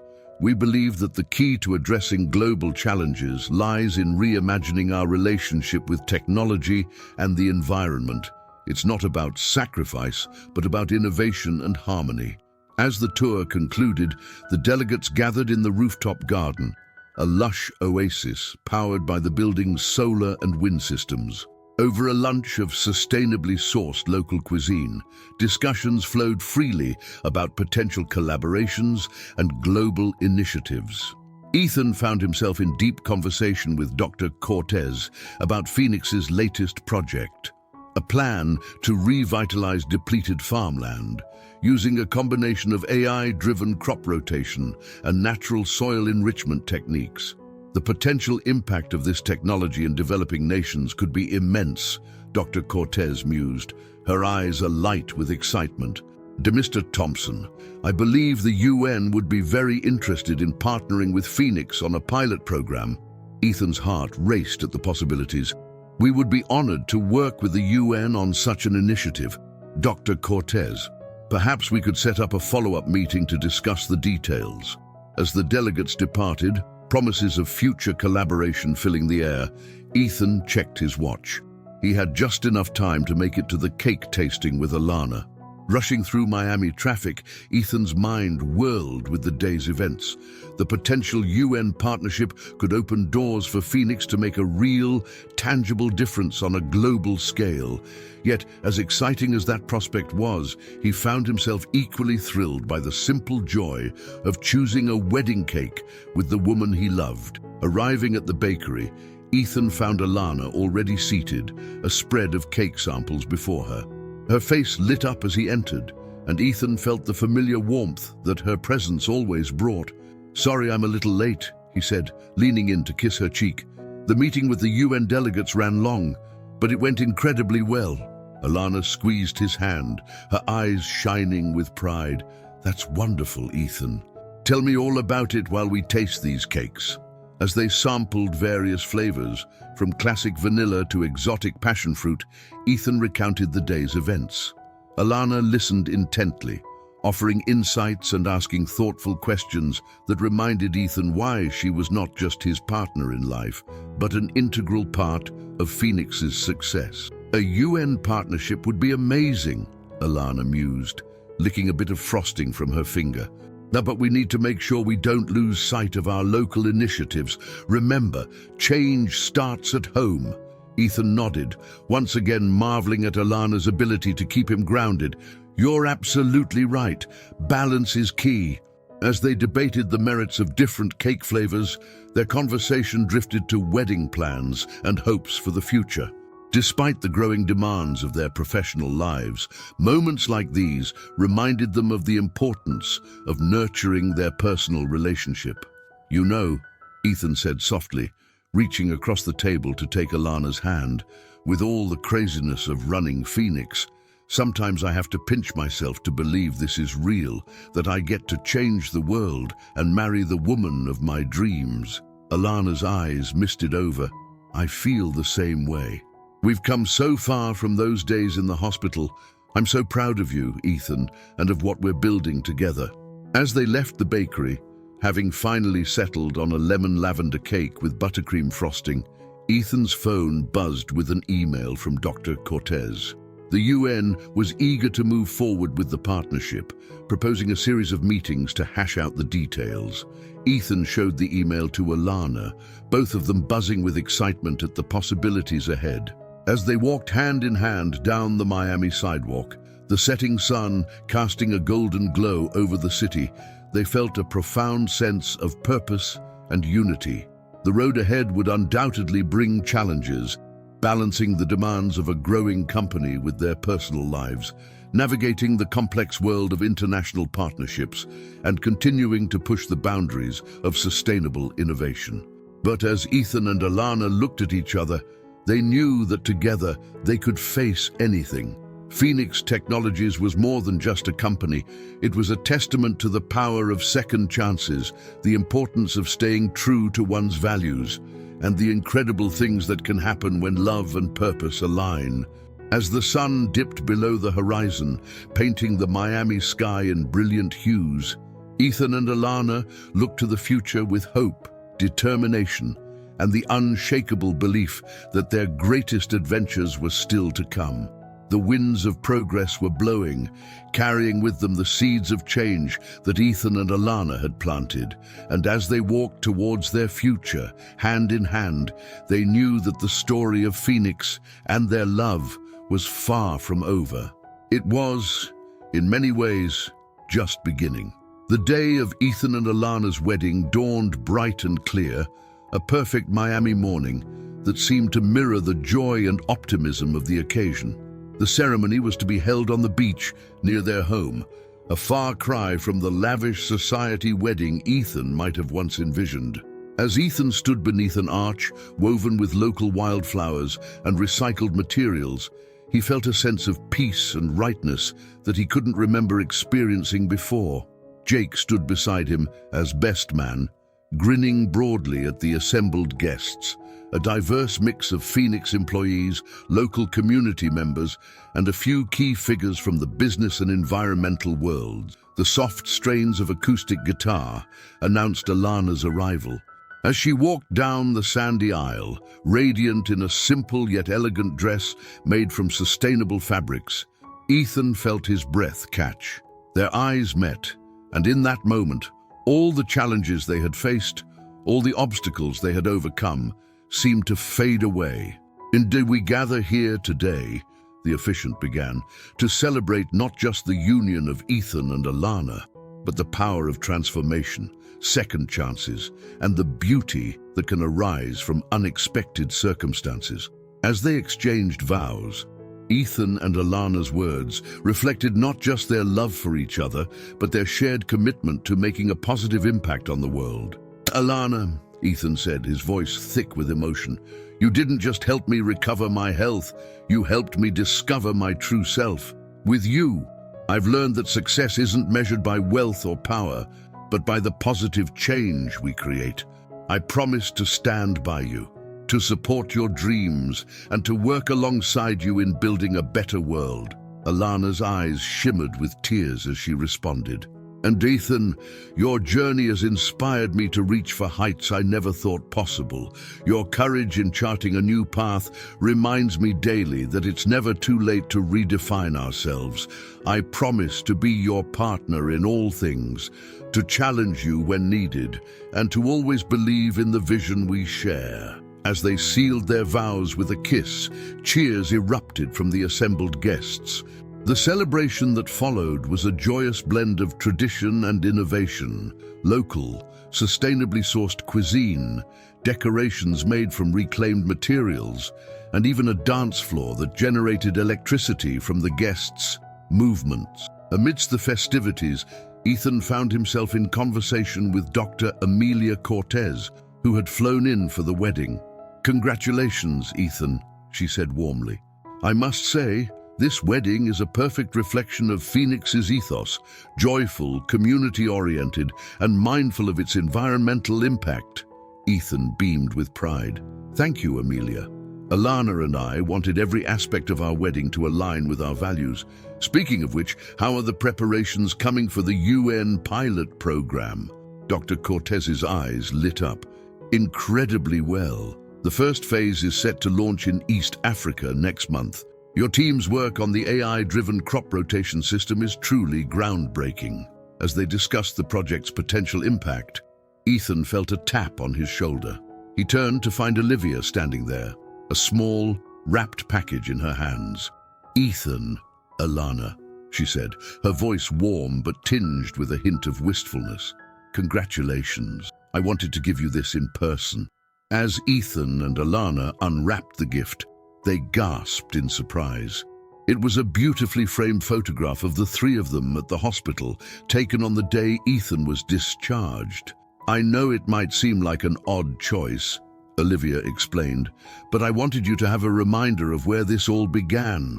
That day was painful for me, but it was also the start of something important for all of us." Alana's eyes welled up as she hugged Olivia. "Thank you," she said softly. "This means so much." As Olivia moved away to mingle with other guests, Ethan and Alana shared a look of amazement at how far they had all come. The reception continued into the night, a celebration not just of Ethan and Alana's love, but of the community and mission they had built together. As the evening wound down, the newlyweds slipped away to a quiet spot on the beach. "Mrs. Thompson," Ethan said playfully, pulling Alana close. "How does it feel?" Alana laughed, a sound that still made Ethan's heart skip a beat. "Wonderful, Mr. Martinez," she retorted, using the name Ethan had chosen to take, a symbol of his new life and identity. As they stood there, the sound of waves lapping at the shore and distant laughter from their guests creating a perfect backdrop, Ethan and Alana reflected on the journey that had brought them to this moment. "You know," Ethan mused, "when I woke up in that hospital bed with no memories, I never could have imagined this. Building Phoenix, making a real difference in the world, finding a love like ours. It's more than I could have ever dreamed." Alana nestled closer to him. "It's funny how life works out. Your accident, as terrible as it was, set off a chain of events that's changing the world for the better. It's like ripples in a pond, spreading out and touching lives we may never even know about." Ethan nodded, struck by the truth of her words. "And this is just the beginning. With the UN partnership, our new projects, who knows what we might achieve?" As they sealed this promise with a kiss, fireworks burst overhead, an eco-friendly display using Phoenix's latest clean energy technology. The colorful bursts illuminated the sky, a fitting metaphor for the bright future that lay ahead. The wedding of Ethan and Alana marked more than just the union of two people in love. It was a celebration of transformation, of the power of second chances, and of the incredible things that can happen when purpose and passion align. As the Miami night enveloped them, stars twinkling overhead, Ethan and Alana stood on the threshold of a new chapter, not just in their lives, but in the ongoing story of innovation, sustainability, and positive change that they were writing together.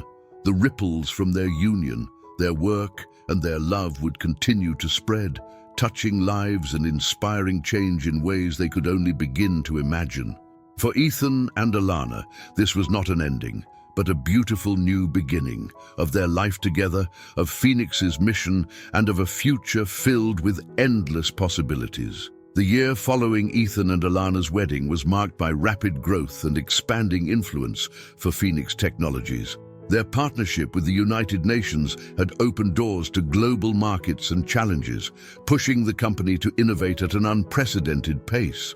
On a warm autumn morning, Ethan stood at the window of his office in Phoenix's Miami headquarters, gazing out at the city skyline. The view had changed significantly over the past year, with several buildings now sporting Phoenix's signature green energy systems. A knock at the door interrupted his reverie. "Come in," he called, turning to see Alana entering, tablet in hand and an excited gleam in her eye. "Ethan, you need to see this," she said, handing him the tablet. On the screen was a live news feed from a small village in Kenya, where Phoenix's AI-driven crop rotation and soil enrichment system was being unveiled. The footage showed lush fields of crops where barren land had once stood. Villagers gathered around a Phoenix technician, their faces beaming with hope and gratitude. As the camera panned out, Ethan could see solar panels and wind turbines in the background, part of the integrated energy system they had developed. "It's working even better than we hoped," Alana said, her voice filled with emotion. "The crop yield has increased by 300%, and the excess energy is powering schools and medical facilities in neighboring villages." Ethan pulled Alana into a tight embrace, overwhelmed by the tangible impact of their work. "This is incredible," he murmured. "We're really doing it, aren't we? Making a difference." Their moment of celebration was interrupted by Jake bursting into the office, his usual easygoing demeanor replaced by urgency. "Guys, we have a situation. You need to see this." He grabbed the remote, turning on the large screen on the wall. A news anchor appeared, her expression grave. Breaking news. A massive oil spill has occurred off the coast of Brazil, threatening marine life and coastal communities. Experts are calling it one of the worst environmental disasters in recent history. Ethan, Alana, and Jake watched in horror as footage showed oil-slicked waters and distressed wildlife. The anchor continued. "Clean-up efforts are underway, but traditional methods are proving ineffective against the scale of the disaster." As the report ended, a heavy silence fell over the room. Then, almost in unison, Ethan and Alana turned to each other, a spark of determination in their eyes. "The nanofiltration system," Ethan said. Alana nodded, already reaching for her phone. "Well, it's still in the prototype phase, but it's our best shot," Jake finished, catching onto their train of thought. Over the next few hours, the Phoenix headquarters transformed into a hive of activity. Engineers were called in, prototypes were rushed from the lab, and logistics teams worked feverishly to arrange transportation to Brazil. Ethan found himself in a video conference with Brazilian officials and representatives from major oil companies. "I know our technology is untested on this scale," he explained, his voice steady and persuasive. "But our simulations show it could clean up the spill in half the time of conventional methods with minimal impact on marine life." There was skepticism, of course, and concerns about cost and feasibility.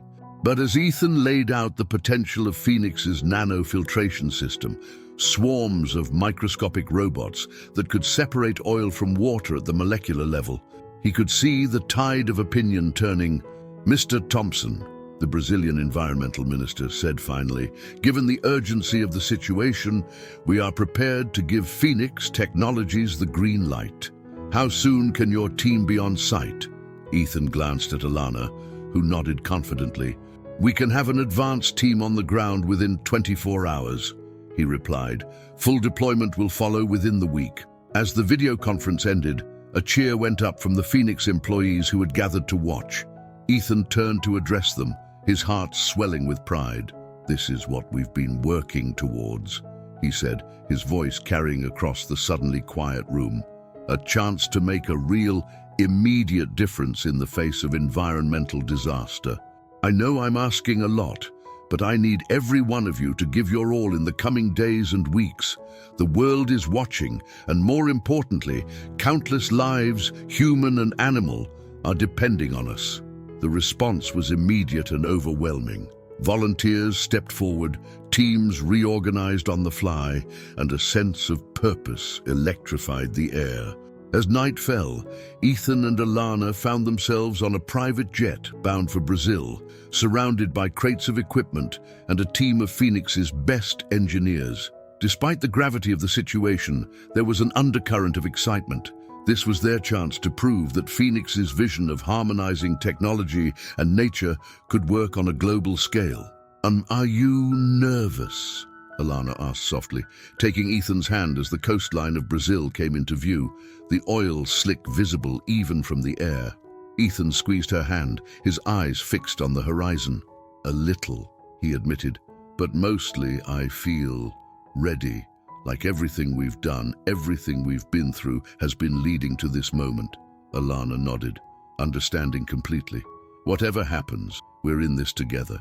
Phoenix, you and me, we're going to give it everything we've got." As the plane began its descent, Ethan and Alana shared a look of determination. They knew the challenges ahead would be immense. Technical obstacles, political pressures, the eyes of the world upon them. But they also knew that this was their chance to show that innovative, eco-friendly technology could rise to meet even the most dire environmental challenges. The next chapter in Phoenix's story was about to unfold against the backdrop of one of the worst ecological disasters in recent memory. For Ethan and Alana, it was more than just a test of their technology. It was a test of their vision, their leadership, and their commitment to making a positive impact on the world. As they stepped off the plane into the humid Brazilian night, the air heavy with the scent of oil and sea, Ethan and Alana stood hand in hand, ready to face whatever challenges lay ahead. The world was watching, and Phoenix Technologies was ready to show that with innovation, determination, and a commitment to harmony between technology and nature, even the darkest environmental disasters could be overcome. The stage was set for Phoenix's greatest challenge yet, and potentially its greatest triumph. The Brazilian coast was a scene of organized chaos as Ethan and Alana stepped onto the oil-slicked beach. The acrid smell of crude oil hung heavy in the air, mingling with the salty breeze. Emergency response teams, environmental scientists, and local volunteers swarmed the area, their faces etched with a mixture of determination and despair. Dr. Luisa Fernandez, the lead Brazilian scientist coordinating the cleanup efforts, greeted them with a grim expression. "Mr. and Mrs. Thompson, thank you for coming so quickly. The situation is dire. We're losing wildlife by the hour, and the oil is spreading faster than we can contain it." Ethan nodded, his jaw set with determination. "We understand, Dr. Fernandez. Our team is ready to deploy immediately. Can you show us to the command center?" As they made their way through the makeshift headquarters, Alana's tablet beeped with an incoming video call. It was Jake, coordinating efforts from Miami. "Hey guys, just got word that the first shipment of nanobots has cleared customs. They should be at your location within the hour." "Great work, Jake," Alana replied.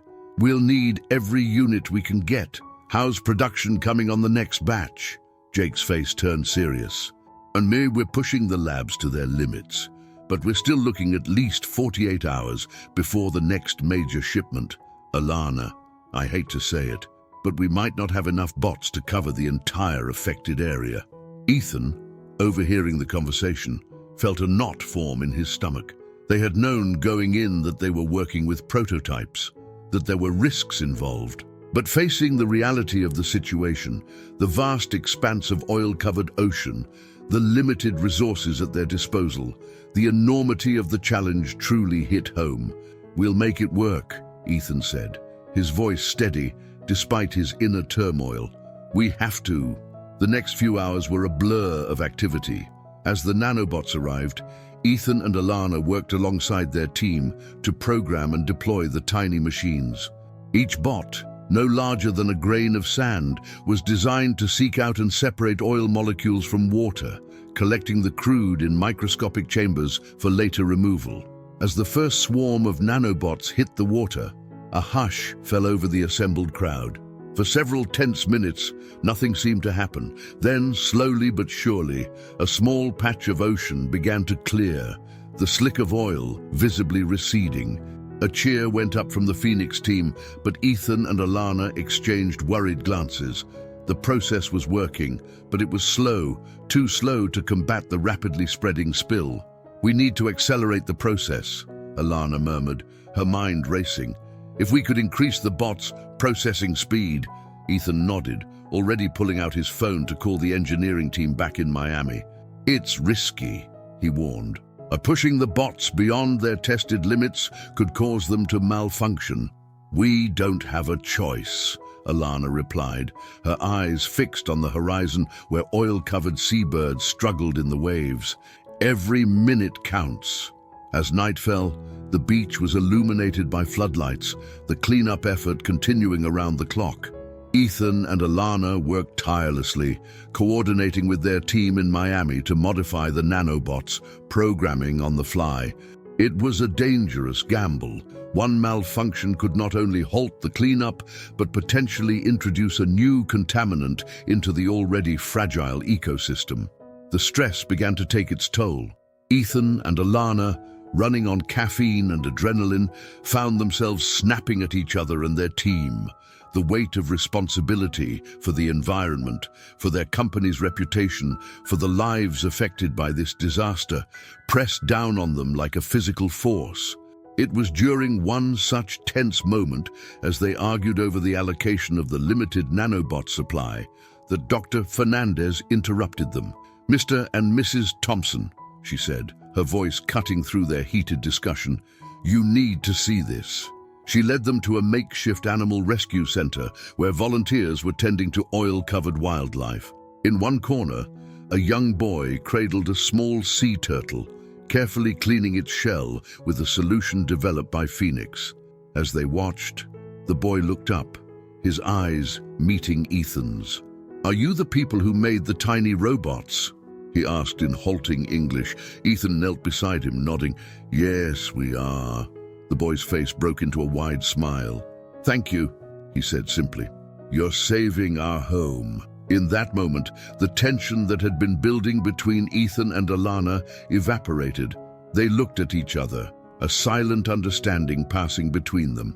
This was why they had founded Phoenix, why they had pushed themselves and their team to the limit, not for profit or recognition, but for moments like this, to make a real, tangible difference in the world.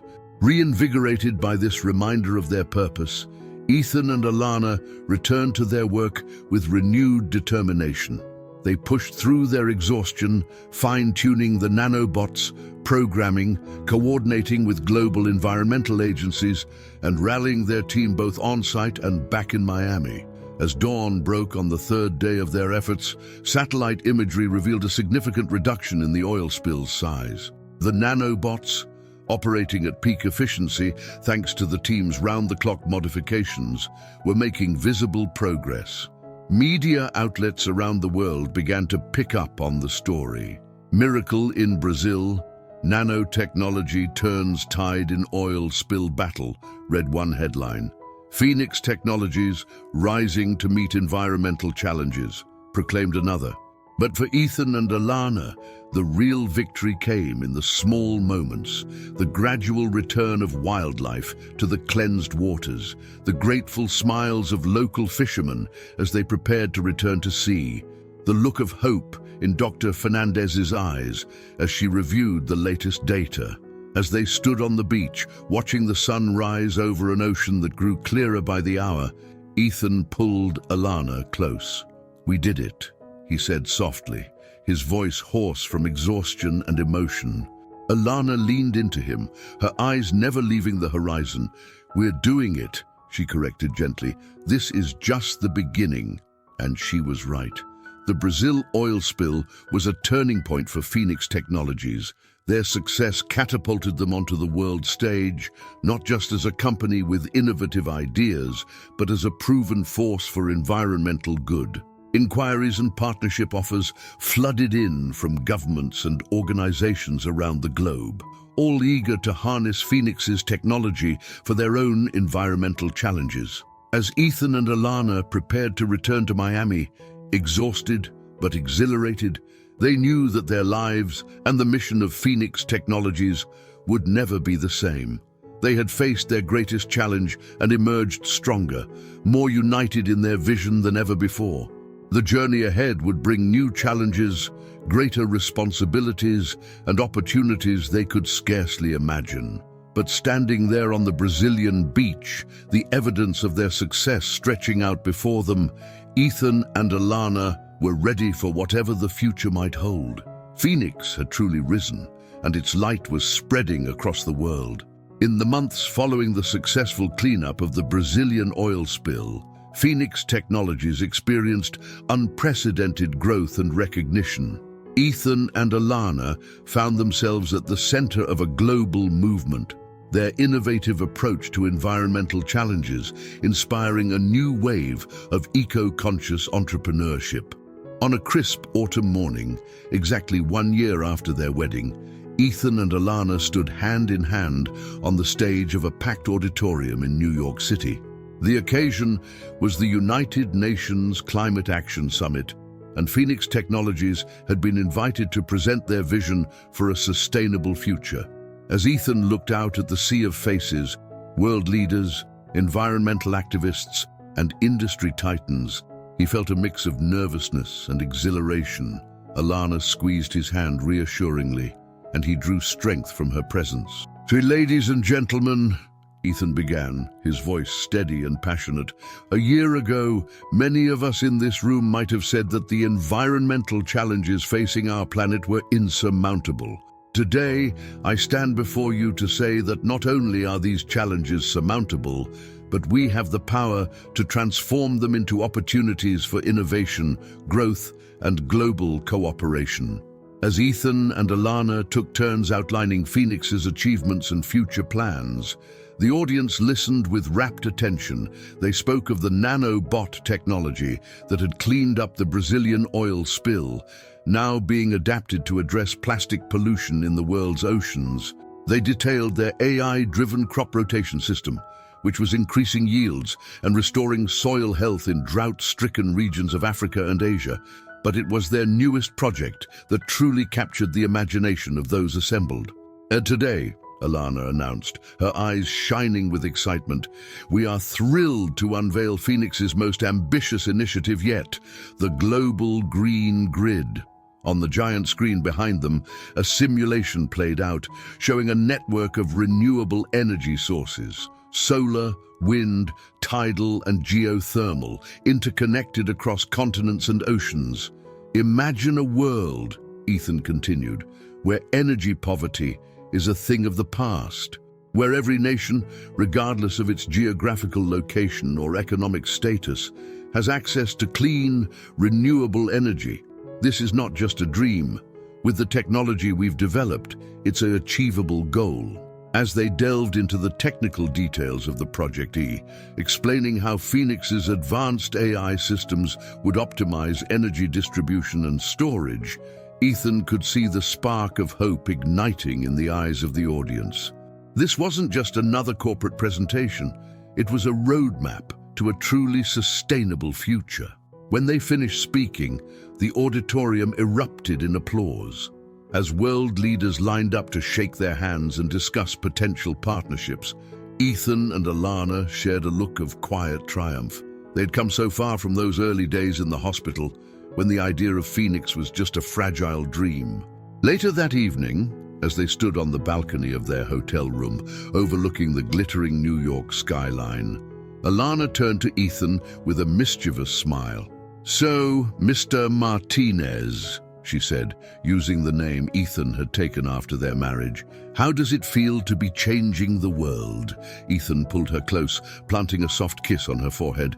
"Pretty amazing," he admitted, "but you know what feels even better? Doing it with you by my side." Alana's expression softened, and she nestled into his embrace. "We've come so far, haven't we? Sometimes I still can't believe that all of this started with you bringing flowers to a stranger in a hospital bed," Ethan finished, his voice warm with memory and love. As they stood there, overlooking the city that never sleeps, Ethan and Alana reflected on the incredible journey that had brought them to this point. The challenges they had faced, the obstacles they had overcome, the lives they had touched, it all seemed almost too extraordinary to be real, yet the evidence of their impact was undeniable. Phoenix Technologies had grown from a small startup to a global force for change, with offices on every continent and projects spanning the globe. Their work was not just transforming the tech industry, but reshaping the very way humanity interacted with the environment. "You know," Ethan mused, "when I woke up in that hospital with no memories, I never could have imagined this. Building a company, falling in love, standing on the world stage. It's more than I could have ever dreamed." Alana smiled up at him, her eyes shimmering with emotion. "Life has a funny way of surprising us. Your accident, as terrible as it was, set off a chain of events that's changing the world for the better. It's like ripples in a pond," Ethan finished, remembering the conversation they'd had on their wedding night, "spreading out and touching lives we may never even know about." As they stood there, wrapped in each other's arms, the New York night alive with possibility around them, Ethan and Alana felt a profound sense of gratitude and purpose. They had faced numerous challenges and knew there would be more to come, but together they were ready for whatever life had in store. The story of Phoenix Technologies was far from over. The global Green Grid project would bring new challenges, pushing the boundaries of technology and international cooperation. There would be setbacks and obstacles, moments of doubt and difficulty, but as Ethan and Alana looked out at the city lights, they knew that they were exactly where they were meant to be. Their love, born in the most unexpected of circumstances, had blossomed into a partnership that was transforming the world. Phoenix had truly risen from the ashes of Ethan's past life, spreading its wings to embrace a future filled with hope, innovation, and positive change. As the first light of dawn began to paint the sky, Ethan and Alana turned to each other, their eyes reflecting the promise of the new day. Whatever challenges lay ahead, they would face them together, guided by their love for each other and their unwavering commitment to making the world a better place. The journey that had begun in a Miami hospital room had led them to the global stage, but in many ways, it felt like their story, and the story of Phoenix, was just beginning. With the whole world before them and endless possibilities on the horizon, Ethan and Alana stepped forward into their future, ready to write the next chapter in their extraordinary tale of love, redemption, and world-changing innovation. I hope you enjoyed today's story. Subscribe to the channel so you don't miss more stories like this. Leave a like and comment below what you thought of the story. See you in the next video.